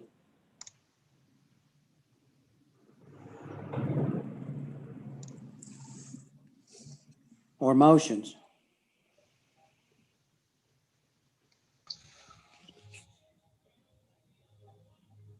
Mr. Chairman, I'd like to make a motion that we table this item until such time that these items are worked out to the satisfaction of the staff and the applicant, and to so we can move forward on this, I guess. Okay, there's a motion in front of us. Do I hear a second? I'll second it. Okay, now, if there's not any further comments or questions or concerns, then all in favor of the motion, say aye. Aye. Aye. Any opposed? Okay, motion to table this at this point passes, and I would like to gladly turn this meeting back over to Joel. Thanks. All right, we'll move on into new business under conditional use permit. The first item up on the agenda is Ruby Graham Residential CUP, presented by Nick Little. Hey, Joel, real quick before we move forward, I think we need to make it clear, since we have so many interested parties on here.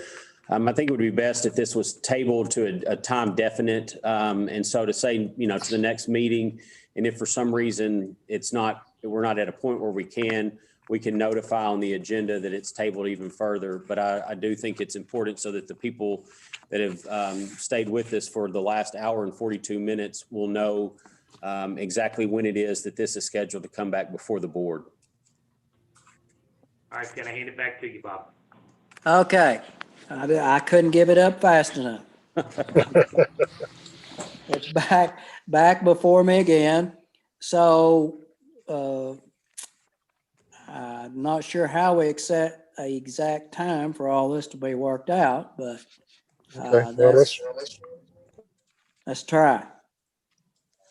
Amend the motion to table it to the next meeting. Okay. Is there a second or do I need a second to that amendment, Brian, or can we just vote on that? I think you can just vote on it. Okay, I'm ready to vote. All in favor of the motion with the amendment, say aye. Aye. Aye. Any opposed? Motion passes. Back to you, Joel. Brian, we good? Yes, sir. Thank you. All right, then we're going back to the Ruby Graham Residential CUP, presented by Nick Little. All right, making my screen going here. Okay. Y'all see that? Not yet. Well, hold up. And for those people that were on for the Hunt Rogers, that will also table item J as well. So there will be no discussion of the Hunt Rogers quarry at this meeting. It will all be tabled to the next planning board meeting in January. January 14th. Thanks for the clarification, Brian. Sorry about that. Yes, sir. All right, can y'all see my screen there with the big map? Yes, sir. All right, let's do it. This is the Ruby Graham Residential Conditional Use Permit. It is in the northwestern portion of the county, just outside of Fayetteville. This project is within Fayetteville's planning area. There we go. The project parcel lies on the southern side of Weir Road, Washington County Road 94. Here's a closer look at the aerial image. As you can see, there's one existing home already on the property towards the western property boundary, right here. The proposed second home will sit in the northeastern corner of the property in this clearing right up here. This is the site plan submitted by the applicant. It shows the proposed home right here outlined in red. The home will sit 40 feet from Weir Road, or from the northern property boundary. Doesn't quite meet up with Weir Road, but 40 feet from the northern property boundary and 10 feet from the eastern property boundary here.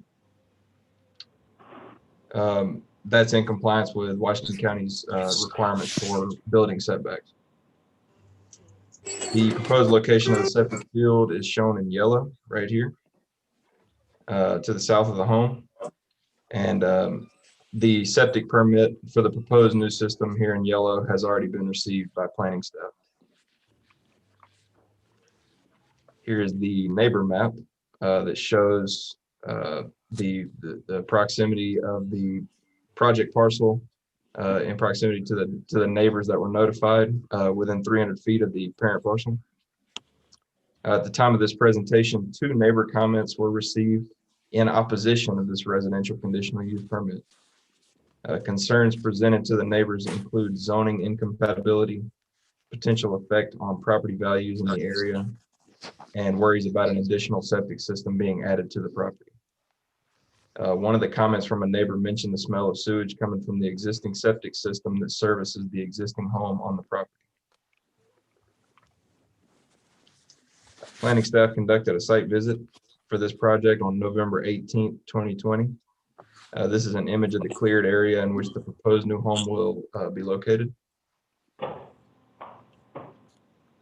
Upon the visit, site distance for the location of the proposed driveway was determined to be acceptable. Here's the site distance looking left or west on Weir Road. And this is looking right or east on Weir Road.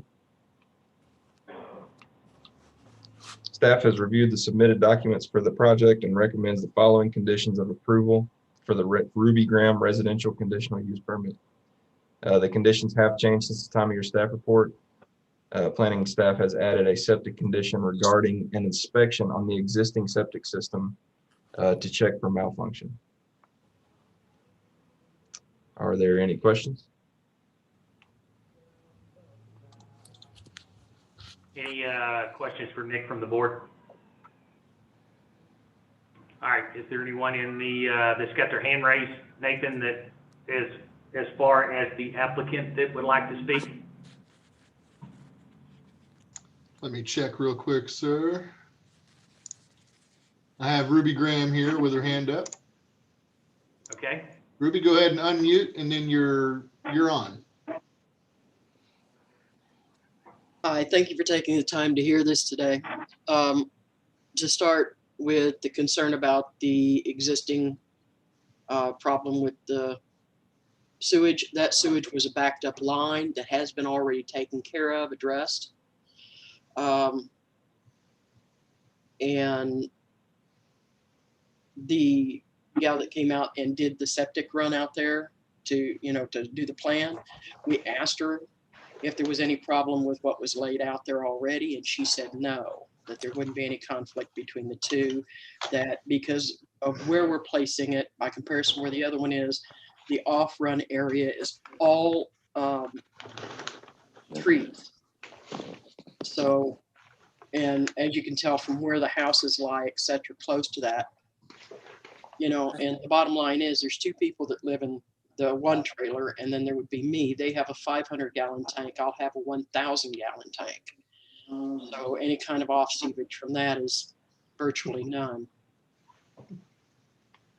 All right. Anything else to add to that? No, I really don't, other than having whoever it is that comes out and does a septic investigation. We'll do that if you'd like, but like I say, it was backed up, where you can access it manually. All they did was undo that, and the plumber ran a tube clear down. It cleared it. They cleared up the ground that was around it that had been leaked on, and reburied it. And then they closed up the topping, you know, the access for it. So it's already been handled. And that was several months ago. We'll leave that up to the board to whether or not they leave that condition in there or Okay. not when it gets to that point, whether, when they get to vote. Nathan, is there anyone in the audience that would like to comment? I don't have anybody else with their hand up, sir. All right, then I'll bring it back to the board for your pleasure. What was the total acreage on this tract? 1.75 acres, I believe, around there. Not quite 2. Yeah. Mr. Chairman, I make a motion that we approve this request with staff comments. All right, we got a motion? Second. Second. Got a second? All those in favor say aye. Aye. Aye. Any opposed? All right, the Ruby Graham Residential CUP passes. Next up, under the spring planning area is custom lawn care and landscaping CUP. Will be presented by Tito. Just a moment here.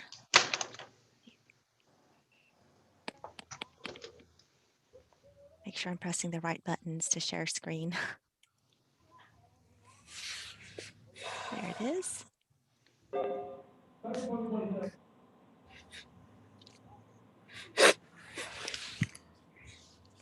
right, item C, custom lawn care and landscaping conditional use permit.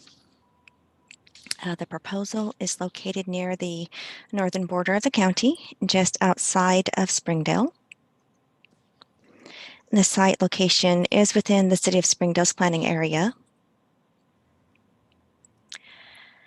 And it's situated between Monitor Road, Washington County 91, which is on the north, and Scott Hollow Road, Washington County 575, which is to the south. The applicant has come before the board for conditional use permit approval to allow the development and commercial use of a lawn care and landscaping business on a parcel that is approximately 33.64 acres in size and is located in an area that is currently zoned for agricultural and single-family uses of 1 unit per acre.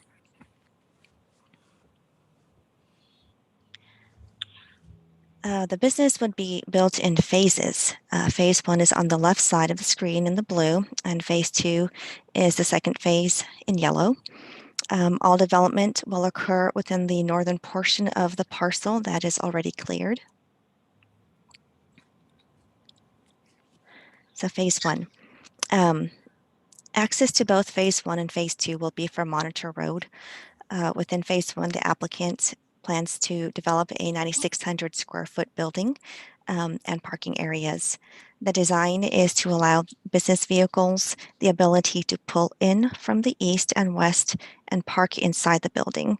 Along the southern side of the building, the applicant plans to have a 60 by 60 covered area that will be utilized for storing and placing materials or equipment. And phase 2 will result in a smaller building, a smaller parking area, and will connect to phase 1 by a small access road along the southern side of the development. Phase 2 will also have its own entrance from Monitor Road, and it will also have a 60 by 60 covered area on the south side of the building, which will be again used for storage of materials or equipment. Utilities are available in the area. They will be installed or connected to the development at the expense of the applicant. A soil analysis was conducted using the applicant's proposed site plan that you see before you, and the soil was determined to be more than adequate for a septic system. And the DR from the Department of Health noted that there was enough space for both main and alternate fields. But of course, final permitting will come from the Department of Health. During a site visit, staff noted that the area the applicant would like to develop is indeed very vacant. There's a tree line to the south of the property that the applicant does not plan on removing. Here is the site distance if a vehicle were turning left from the location. And here it is if you were to turn right onto Monitor Road. And please know that actual site distance will be calculated during the large-scale development review. The CUP was reviewed by our county contracted engineer and did note that there was concern about this turning left site distance that should be addressed during the large-scale development review. So this is the closest residence, I think, to the proposed development. And this is kind of what's on the left side across the street. This is what's directly in front of where staff was situated. And this is kind of to the right. And this is the nearest adjacent property. And this building does not belong to the applicant. So the city of Springdale is located to the west of the project location. It's less than a mile away. Even being this close to the city limits, staff noted that there are a lot of agricultural uses within a half mile of the project. The half mile is denoted on the screen in blue, blue circle. The project parcel is outlined in red. The city limits are the dashed black line and the county boundary is the bold black line to the north. We do not have data on Benton County parcels, and so that's why those parcels to the north are excluded. So all the parcels that are orange have a parcel type of agricultural use as determined by the assessor's office. Just know that these are usually larger tracts. Some of them do have single-family residences on them. The parcels that are light blue are residential. Those are usually the smaller parcels that do not seem to have any type of agricultural use on them. And according to the data set, there's only one actual commercial use within a half mile. And it's all the way up here. I don't know if you can see my mouse, but in the northwestern portion of the circled area. So staff counted a total of 6 residences on these surrounding parcels. There is, just in case, a manufactured or a mobile home here along this left side. I did not include that because I wasn't sure if that was an actual residence or a storage building. So that's not included in this. But these residences range from 65 feet to as much as an estimated 343 feet away. Because the southern part, the applicant plans to leave undeveloped, staff would like to focus more on the northern portion of the property and the residences up there. There are 4 residences on neighboring parcels. The closest is approximately 107 feet away, and the farthest is 343 feet away. Staff has concerns about the neighbors to the northwest and the ones that are directly across from the proposed development. To assist with compatibility, staff has placed a condition that the applicant must include some uniform opaque screening along the northern boundary of the development to help shield the development from the neighbors. Staff feels that there's enough tree barriers along between the farthest neighbor and the development site. The land kind of slopes towards the west where this residence, that's 343 feet away. And that's why we are not requesting any type of screening along that western side. All surrounding property owners within 300 feet were sent notifications of the CUP request. To date, staff has not received comments in favor or in opposition of the project. There were no major concerns from jurisdictional reviewers. The drainage and more technical items, such as site distance, will be addressed during the large-scale review. Staff has reviewed the CUP submittal documents and feels that the proposed use can be made compatible with county ordinances with the following conditions, and these conditions have been updated since the staff report you received. These changes are, make sure I'm clicking correctly here. There is a water utility condition from the city of Springdale. They sent their comments in a little bit later. We were not able to include that in your staff packet, but here it is on the screen. And the screening conditions, number 3, I changed the wording on that to read, and hold on here, okay, I had to minimize the Zoom window so I could read the entire sentence. It says uniform opaque screening along Monitor Road must be included in the large-scale development review. Screening must at minimum shield the developments from nearby residences or be the entire length of the northern boundary that parallels Monitor Road. Due to the nature of the proposal, a landscaping and lawn care company, plants may be utilized in lieu of fencing. Should the applicant wish to utilize plants, they should work with the planning department to assist with researching non-invasive native species to install. And that is it for the condition updates. Any questions?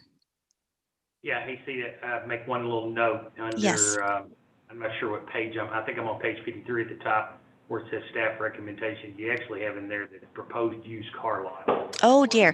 Yeah, I'm sorry. That's a default from when we're creating the slide. So I do apologize. That will be changed when we finalize the conditions for the quorum court. Thank you for pointing that out. Okay. Does anybody on the board have any questions for CETA in reference to this? All right, hearing none. Nathan, is the applicant here? Want to say anything? Looks like to me, sir, no hands are up.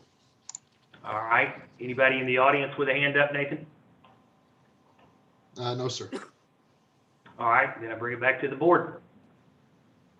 Mr. Chairman, I move that we approve the custom lawn care development subject to staff recommendations. All right, I got a motion? Second. And a second. All right, all those in favor say aye. Aye. Any opposed? All right, custom lawn care and landscaping CUP pass. Down on into the county, item D, Phillips Minor subdivision CUP. CETA, you have it again. One moment while I switch slides. There it is.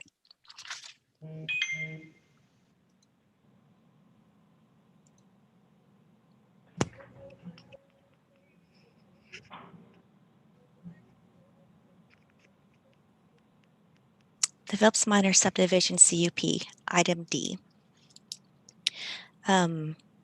This project is located within the southwest portion of the county. It actually might not let me, my apologies, it's not going to let me share this particular screen. Let me exit out of that.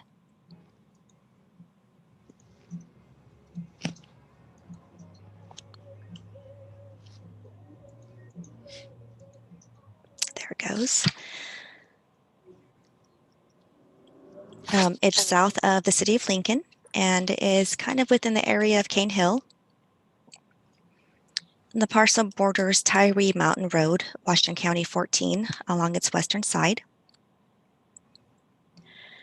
The applicant is proposing to split a tract of land that is surveyed at 10.3 acres into 3 separate tracts that are respectively 7.6 acres, 1.9 acres, and 0.74 acres.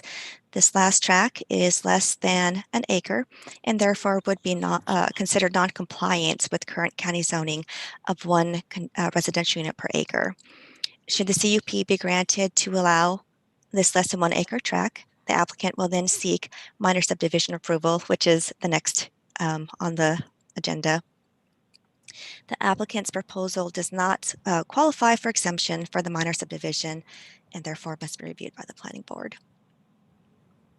So the dark blue represents the half-mile buffer from the perimeter of the project parcel. And everything that's kind of in, it's gray to me, but it might be more bluish to you.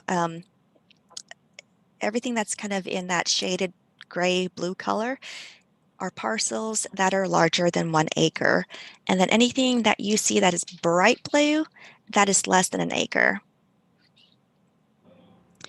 And so there it is. That is the closest parcel that is less than an acre to our project parcel. It's owned by the city of Lincoln and it's used as some sort of water or storage tank.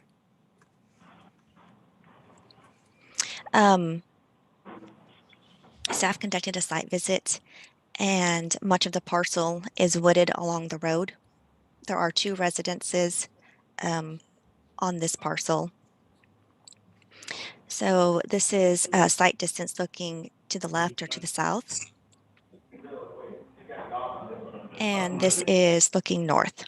The project parcel, just for reference, is what's on the right side of the road. And here's what's across the street from where staff was, and that's the tower that the city of Lincoln owns, the less than 1 acre parcel. And this is kind of a little bit to the right of that. It's hard to see, but those are poultry sheds, chicken houses, if you would. While there aren't any privately owned parcels that are under an acre in the immediate area, staff would like to point out that the majority of the parcels, including the subject parcel along that western side of the road, are heavily wooded. Most of the cleared land is dedicated to pasture or crops. Staff feels that one parcel at almost 3/4 of an acre will not change the landscape or feel of the very agricultural and rural feel of the area. Certified notifications were mailed out to the applicant's neighboring parcels that were within 300 feet. To date, staff has not received any comments in favor or against the proposal. And at this time, making sure my staff recommendation reads correctly, staff has reviewed the CUP submittal documents and feels that the proposed density can be made compatible with county ordinances with the following conditions. And these conditions have not changed since the time of your staff report. Any questions? Any questions for city board? Do they have a purpose for the smaller lot? Did I miss that? I tried to, I did ask that the applicant or the applicant's representative and did not receive a response. Okay. Just wondering why they couldn't have made it a little bigger. I was wondering that too. Okay, thank you. Mm-hmm. Cedar, let me ask you this. I think if I'm looking at this right up here, that house that you showed in that one picture is actually sitting on what's going to be that smaller tract, correct? That's correct, yes.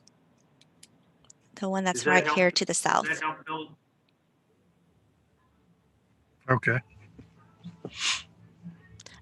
The applicant's representative is here. And she has her hand up. Mm-hmm. Okay. Well, then we'll go to the applicant then if there's no other questions from the board. Okay, Nathan? Hello? Yes, ma'am, we can hear you. Go ahead. Okay. Hey, this is Amanda with Blue & Associates. I'm the representative for Lisa and Jeffrey Phillips. And so the smaller acre with the house on it, I believe they're actually they're selling it, and the gentleman that is buying it doesn't want it to be any bigger than what we're showing. So that's the reason why we're having to do the conditional use, because of the acreage amount. And I did ask him, I'm like, even Lisa asked him if he could just, make this bigger so she didn't have to, pay for the conditional use. And unfortunately, he was dead set on making it that size. So that is all I have to say regarding that question. Okay. Is there some sort of feature or something that he was trying to go to or stay out of, or? I have no idea. I don't know what his reasoning behind it. It was just, he was dead set. And I was like, okay, I mean, I hope you understand that this is a longer process than what you think it's going to be. So. And what is the acreage on that tract again exactly? It is 0.743 acres. Okay. I'm sorry. I'm having to work off a cell phone today and I have a hard time seeing things. Okay, not a problem. All right. Thank you. You're welcome. Thanks, ma'am. Yep. Nathan, is there anybody in the audience that would like to speak to this? Nobody else has their hands up, sir. All right, then I'll bring it back to the board.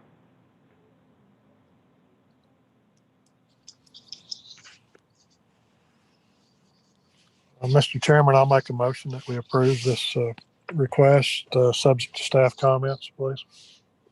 All right, motion. And a second. All those in favor say aye. Aye. Aye. Any opposed? All right, the Phillips Minor subdivision CUP passes. We now move into land development hearing section, and first up is the Phillips Minor subdivision. And Cedar, back to you.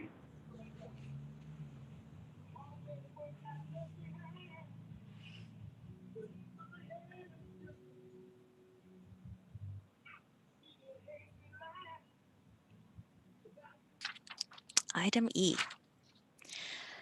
I'm going to apologize in advance. All of this will be the same. Again, the project is located within the southwestern portion of the county, just south of Lincoln, and is within the Cane Hill area. The parcel borders Tyree Mountain Road on its western side. The applicant is proposing to split a tract of land that is surveyed at 10.315 acres into 3 separate tracts. Tract 1 is in yellow and is proposed to be 7.64 acres. It does have a residence on it. Tract 2 is green and is proposed to be 1.9 acres. It is vacant currently. Tract 3 is 0.734 acres and is blue. The CP was to allow this third non-compliant tract to obtain a conditional use permit. Its final approval will not be given until it's ratified within the quorum court, and all conditions from the CUP and the minor subdivision are met. Again, staff conducted a site visit. Much of the parcel is wooded along the road. This is looking south. This is looking north. Again, the project parcel is on the right side of the road. Here's the city of Lincoln's storage tower. Here's what was directly in front of where staff was standing. Staff mailed notifications to property owners within 300 feet. To date, we have not received comments against or in favor of the proposal. Utilities do exist in the area, and again, that would be up to the developer or property owner of each tract. We can see that. Should additional residences or buildings be constructed to extend or connect to those utility lines.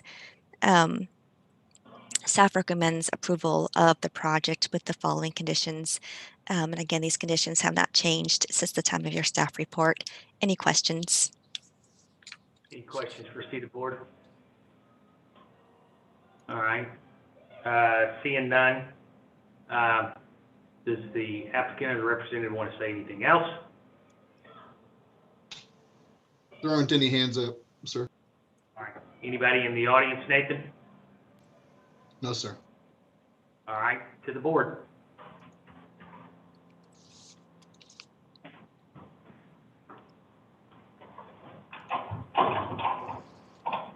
I can't see anybody from the board anymore, Nathan.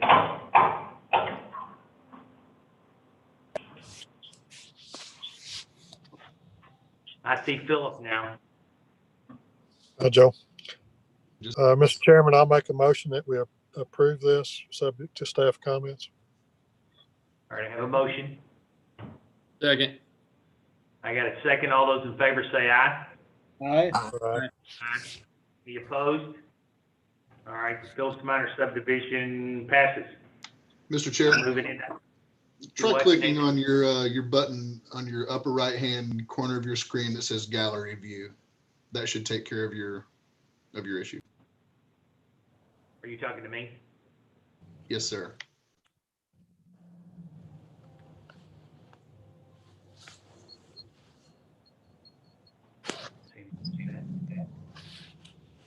We're good. All right, we'll move on. There we go. All right, we're back. All right, now to item F, which is replat lots 19 and 20 Tony Mountain subdivision. Sita? All righty. Item F. So item F is officially known as the replat of part of lot 19 and part of lot 20 in the Tony Mountain subdivision. This proposal is located just southwest from the city of Greenland. The location is almost at the end of Smoky Mountain Road, Washington County, 2070. The parcel is approximately 10.17 acres and is vacant. The applicant is requesting a minor subdivision replat where one lot will be split into 3. Tract 1, which is in yellow, will be 3.01 acres. Tract 2, which is in blue, will be 3.5 acres, and Tract 3 on the left side in purple will be approximately 3.5 acres. Smoky Mountain Road is a small gravel/dirt road, and despite its close proximity to Greenland amenities, where this parcel is situated does feel remote. This is the parcel is wooded, but the underbrush is being cleared. So this is looking east along the road, and the subject parcel is to the right of the road. This is looking west of the road. The subject parcel is on the left. And this is what was directly across the road where staff was standing. Utilities do exist in the area, and it will be up to the developer or property owner of the lots to extend or connect to those lines at their own expense. All property owners within 300 feet of the project parcel were sent notifications via certified email. And at the time of your staff reports, we did not have comments in favor or in opposition of the proposal. However, we did receive one email since then asking about whether or not mobile homes would be placed on any of the proposed lots. Staff stated that mobile homes are considered single-family residential units, and that unless there were subdivision covenants restricting mobile home type structures, then yes, mobile homes could be placed on those lots. It would be, however, up to each lot owner, whether current or new, to decide what type of residential structure they wanted to place. Staff wanted to note that just in case the commenter was not able to make the meeting themselves. And with that, so staff has requested and did not receive a soil analysis report from the applicant However, we do understand that it is the season of holidays and it is also a season of pandemic, and some things are scheduled out way beyond what our planning board cycle may be. However, with that, staff still recommends approval of this project with the following conditions, and final approval would be contingent upon receiving a favorable soil analysis for each of the lots. Any questions? Any questions for the board, or for Steve, I mean? All right, Nathan, is the applicant here? Do they want to speak? I don't see any hands up in the audience, sir. And nobody, okay, well then I'll bring it back to the board.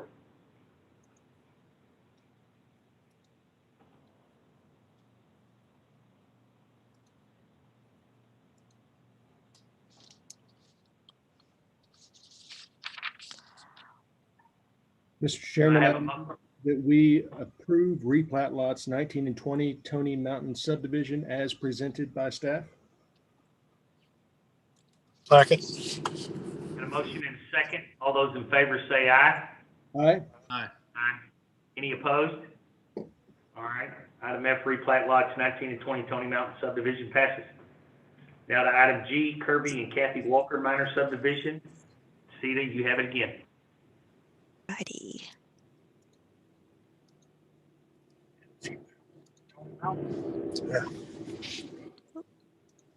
There it is.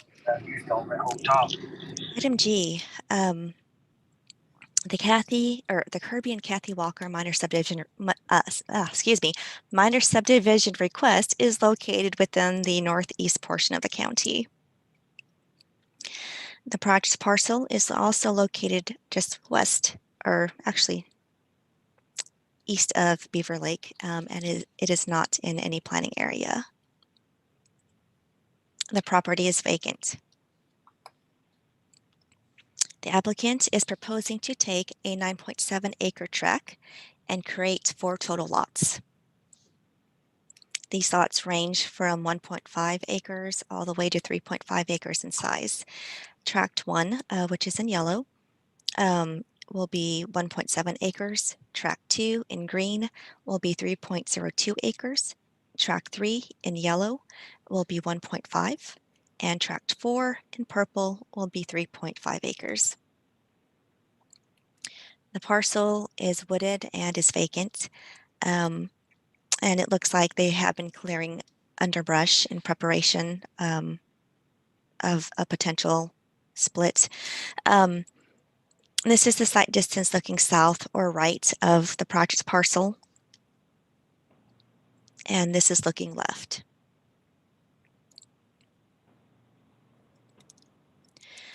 Notifications were sent to property owners that were within 300 feet of the project parcel, and to date, staff has received 2 comments from surrounding neighbors.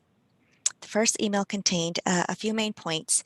The first point detailed concerns about how the shape of the project parcel could not allow for adequate space for home, sewer system, and a well on each lot. They stated that a nice house lot would have enough room for all of these. The second point mentioned the usage of wells. The author installed their well about 30 years ago, and up to a certain point within the last few years had plenty of water. However, as they started having surrounding neighbors and the neighbors started building their homes, they noted that their well started to run dry. They had to dig deeper to find water, and the cost was around $6,000 at that time. Their fear is that more homes in the area would mean more water being utilized for the new homes, which means the author's well could again run dry. They say that they are elderly and they are unsure if they could afford to dig deeper to find water for their well. Another point was in regards to sewers. Each home has a septic system, and each system has had to have been approved at the time by both the State Health Department and Beaver Water. At least this was the case 30 years ago. They would like to know what's to keep the new potential homes from overflowing and running into the lake. They mentioned wildlife, that additional homes in the family or in the area, excuse me, may impact the deer, bears, and wild large cats like a lynx that may roam on the property. The second comment that staff received stated that they have been in the area and have owned land for over 20 years. They built their house in the middle of their 40 acres so they could live in the county and be away from any type of city related density. And they would like to keep it that way. They state that if the applicants would like to retire and build their dream home on the property, they would have no problems with that, but they are against the applicant dividing the property and selling it for profit. They worry about the type of people that splitting the property would bring into the area, and they don't want houses stacked along the road due to the bluff that's sloping towards the lake. And staff would like to mention that we are still waiting for an updated soil analysis. There was an analysis that was included in their submittal packet, but it was for 3 lots and not 4. So staff would like an updated soil analysis to reflect the 4 lots instead of the 3. Final approval of this project would not be given until this updated soil analysis showing 4 lots and showing that the soil is suitable for septic on all 4 lots is provided. At this time, staff would still like to recommend approval of this project with the following conditions, and these conditions have not changed since the time of your staff report. Any questions? Anybody have any questions? All right. Nathan, as far as the applicant or anyone in the audience, do we have any hands up? There are no hands up in the audience, sir. All right, then I will bring it back to the board. Oh, and let me, before there's a motion made, just want to let you know, Bob was not feeling well and he had to drop off, but that still does leave us with a quorum. So now I'll entertain what the board's pleasure is. Mr. Chairman, I move that we approve the Kirby and Kathy Walker minor subdivision as presented by staff. Motion? Second. I say, Second, all those in favor? aye. Aye. Aye. Any opposed? All right, the Kirby and Kathy Walker minor subdivision passes. Down to item H, which is Harry Rodriguez minor subdivision, preliminary and final land development request. Nick?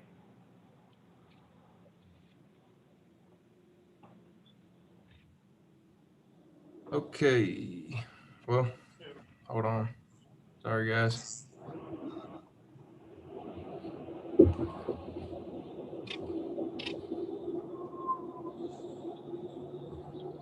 There it is. All right. This is the Harry Rodriguez minor subdivision. The project parcel is located in the northeastern portion of the county.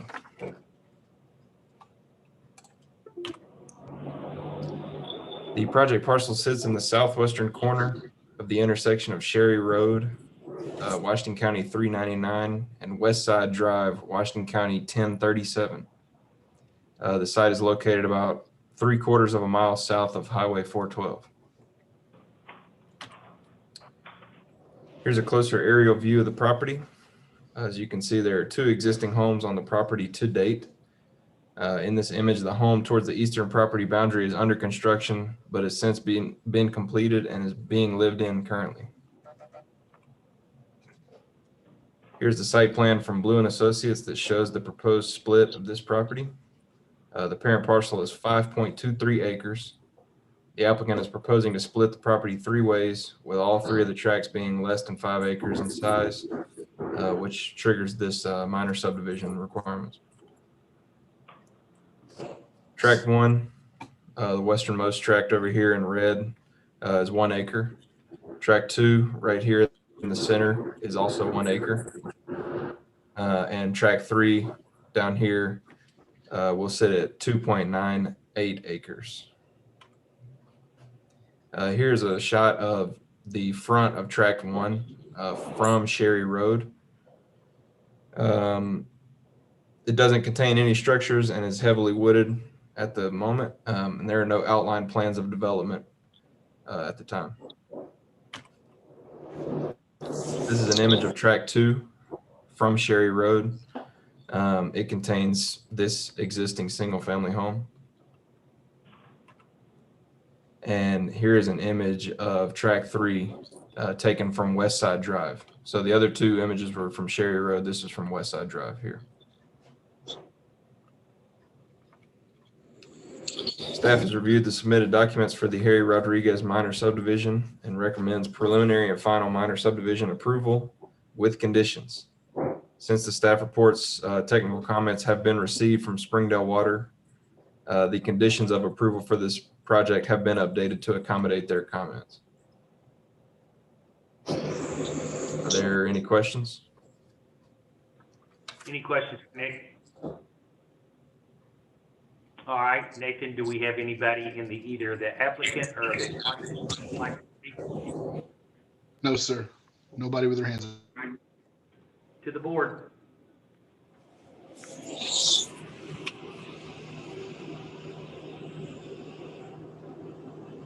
Chairman, I move that we approve the Harry Rodriguez minor subdivision as presented by staff. Got a motion? Second. Got a second? All those in favor say aye. Aye. Aye. Aye. Any opposed? All right, the Harry Rodriguez minor subdivision passes. Item I, replat tract 6, Honey Hollow subdivision. Nick, you're up again. All right. This is the minor subdivision replat of tract 6 in Honey Hollow subdivision. The project parcel is located in the southern portion of the county.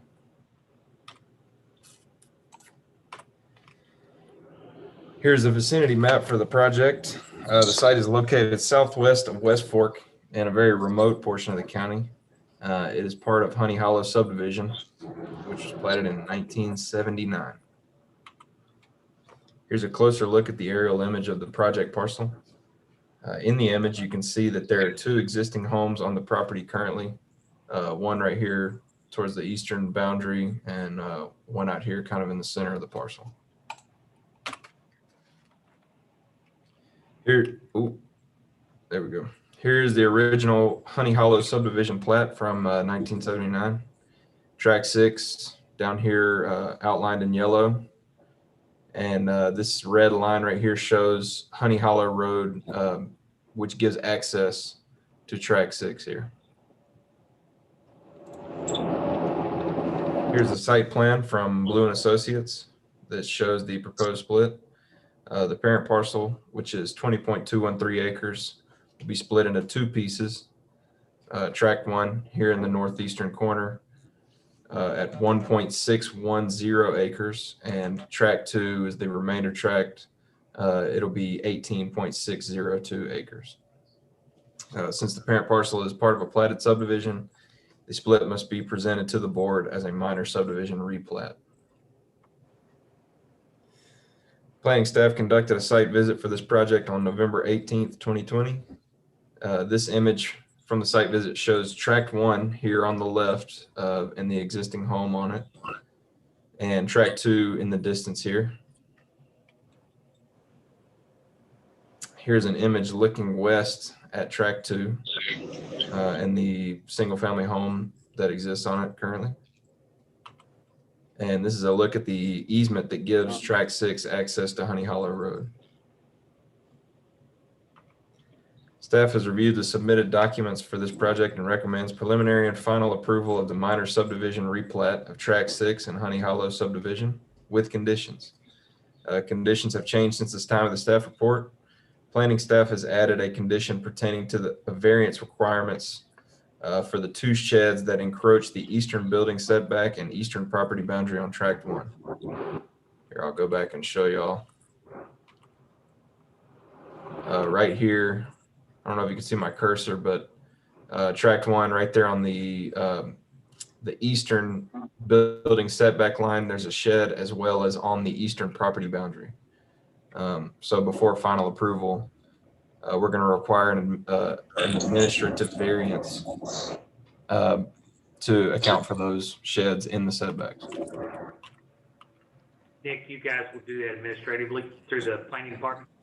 Yeah. Typically with these setback encroachments, we use the administrative variance to handle those. Okay. All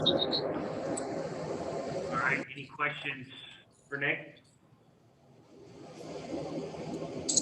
All right, Nathan, is there the applicant or anybody from the audience with a hand up? No hands are up, sir. All right, I'll bring it to the board then.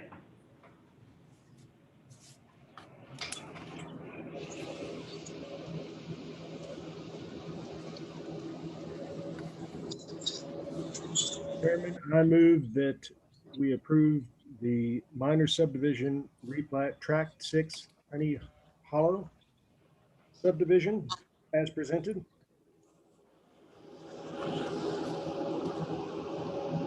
Second. And a second, all those in favor say aye. Aye.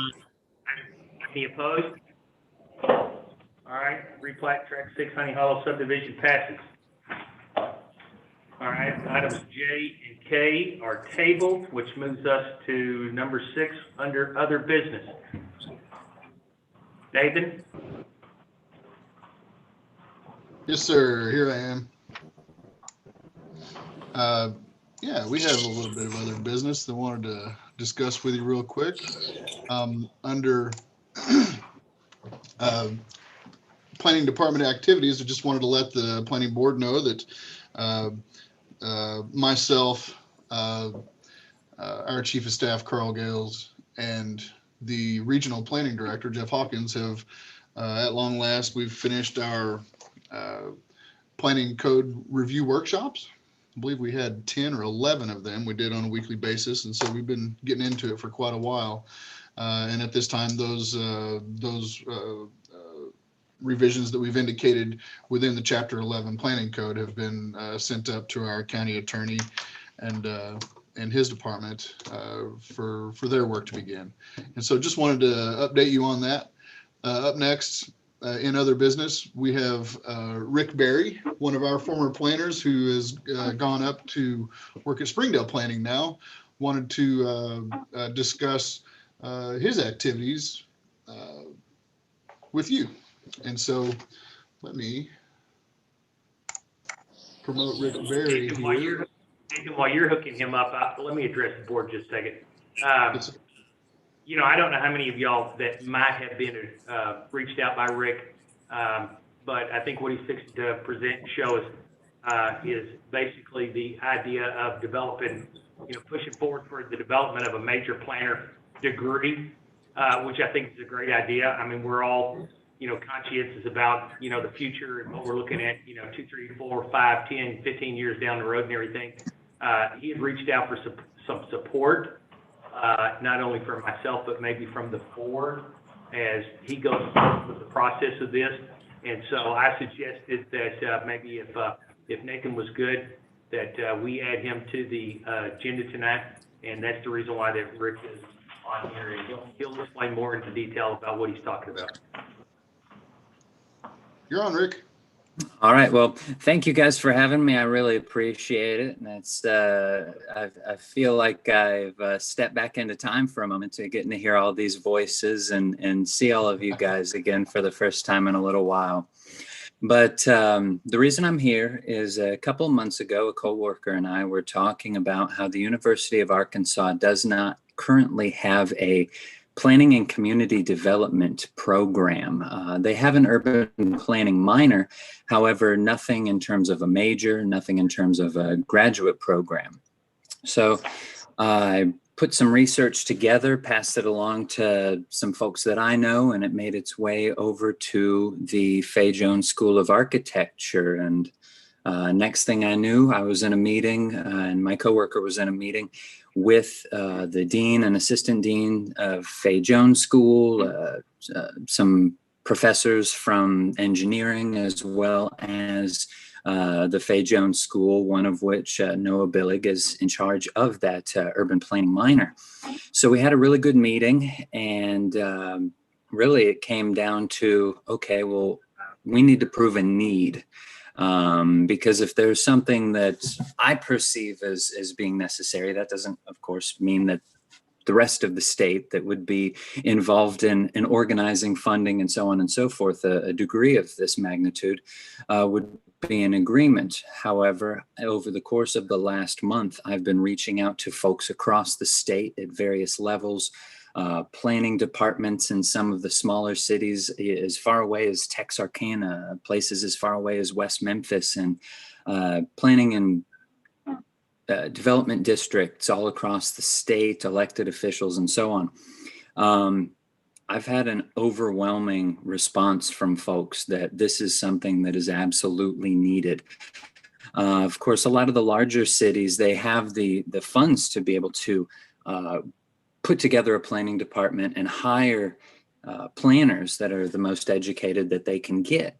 But right now, there isn't anything of that nature in terms of education here in the state of Arkansas. Every state surrounding the state of Arkansas has at least one APA, that's American Planning Association, accredited program.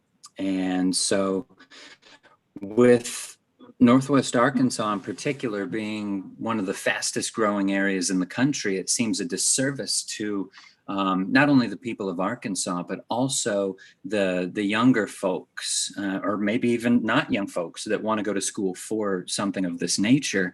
They have to currently go out of state, and then we hope that they come back in order to provide that education and that knowledge and experience to the state of Arkansas.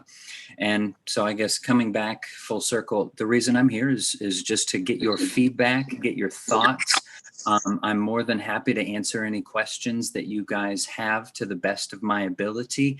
If not, I can definitely provide you with the information that I have. I do have an email put together in the event that you guys would all like to see that, and it would be a synopsis of what I've discussed thus far, synopsis of the research that I had done, including hyperlinks to keep you from having to really dig too far and search and spend all sorts of time on that. And really, it would be a request for feedback. So I guess I'll kick it back to you guys. And again, I'm happy to hear your thoughts, and I'm very happy and very appreciative and grateful that you'll hear me out this evening. Does anybody have any questions for Rick?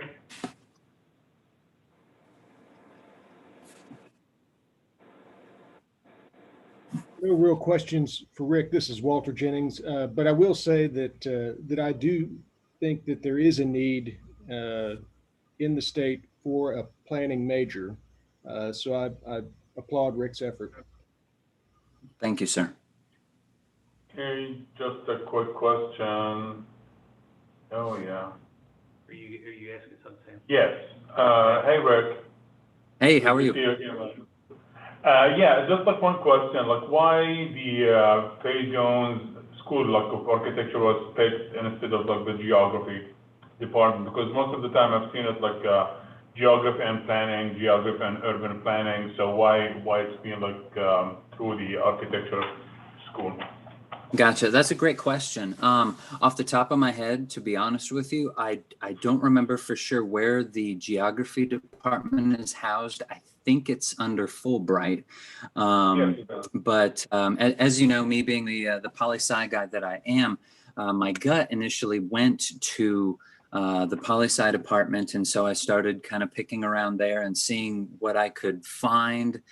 And having had past conversations with folks that had some knowledge of past activity of the poli-sci department, and they had not, and not to blame them in any way, shape, or form, don't get me wrong, they, I guess, had not been able or successful, or however you'd like to put it, in getting a program like this put in place.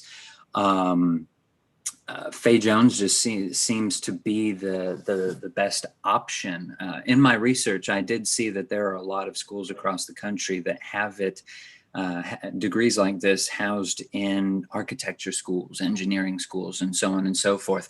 So I did, admittedly, I started in the poli-sci kind of Fulbright realm, which I do believe is where that geography department is housed.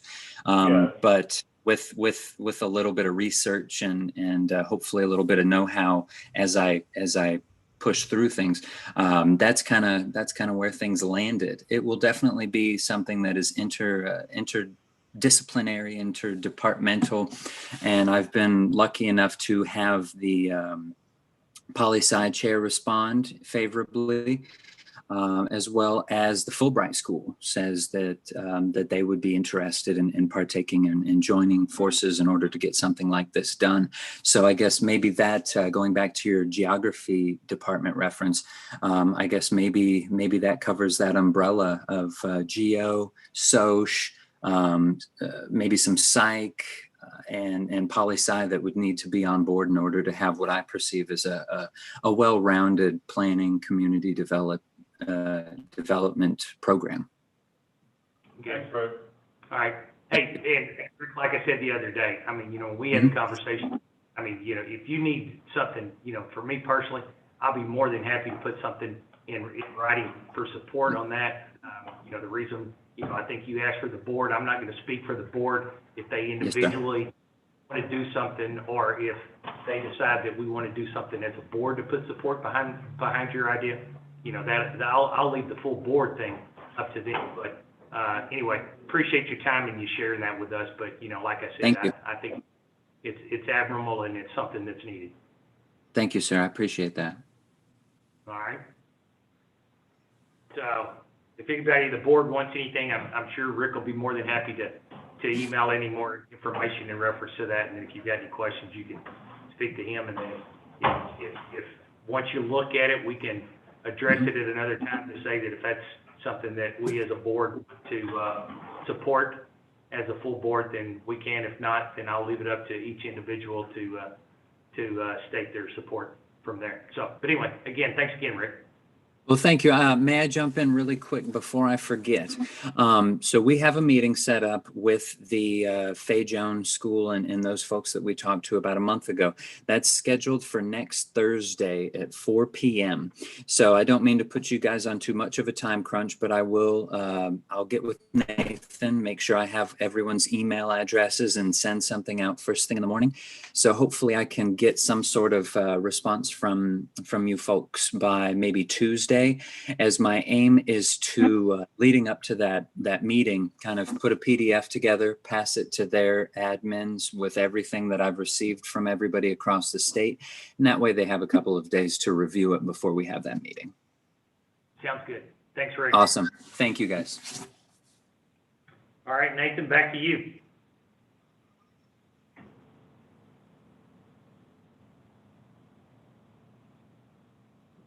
Let's see.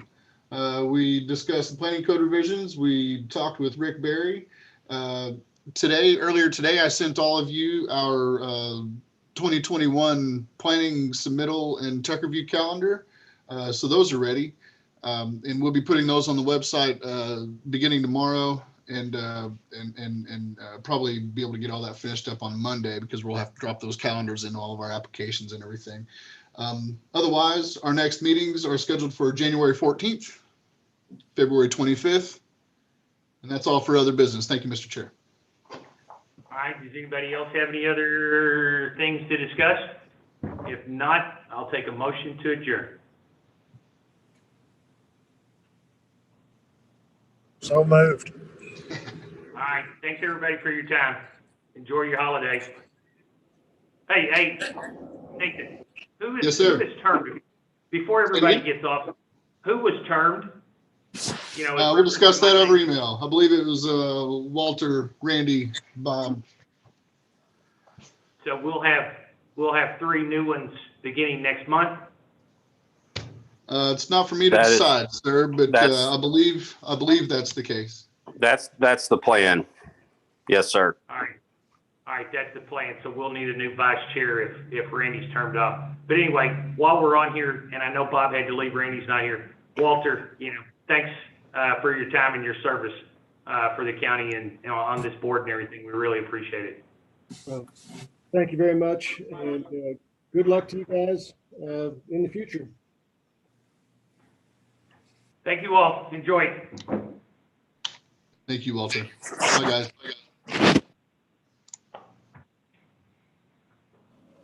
Good one, Harv. Oh, yeah. Yeah, Ken ordered that horse out. Somebody steal on. I'll just give this to Bill. I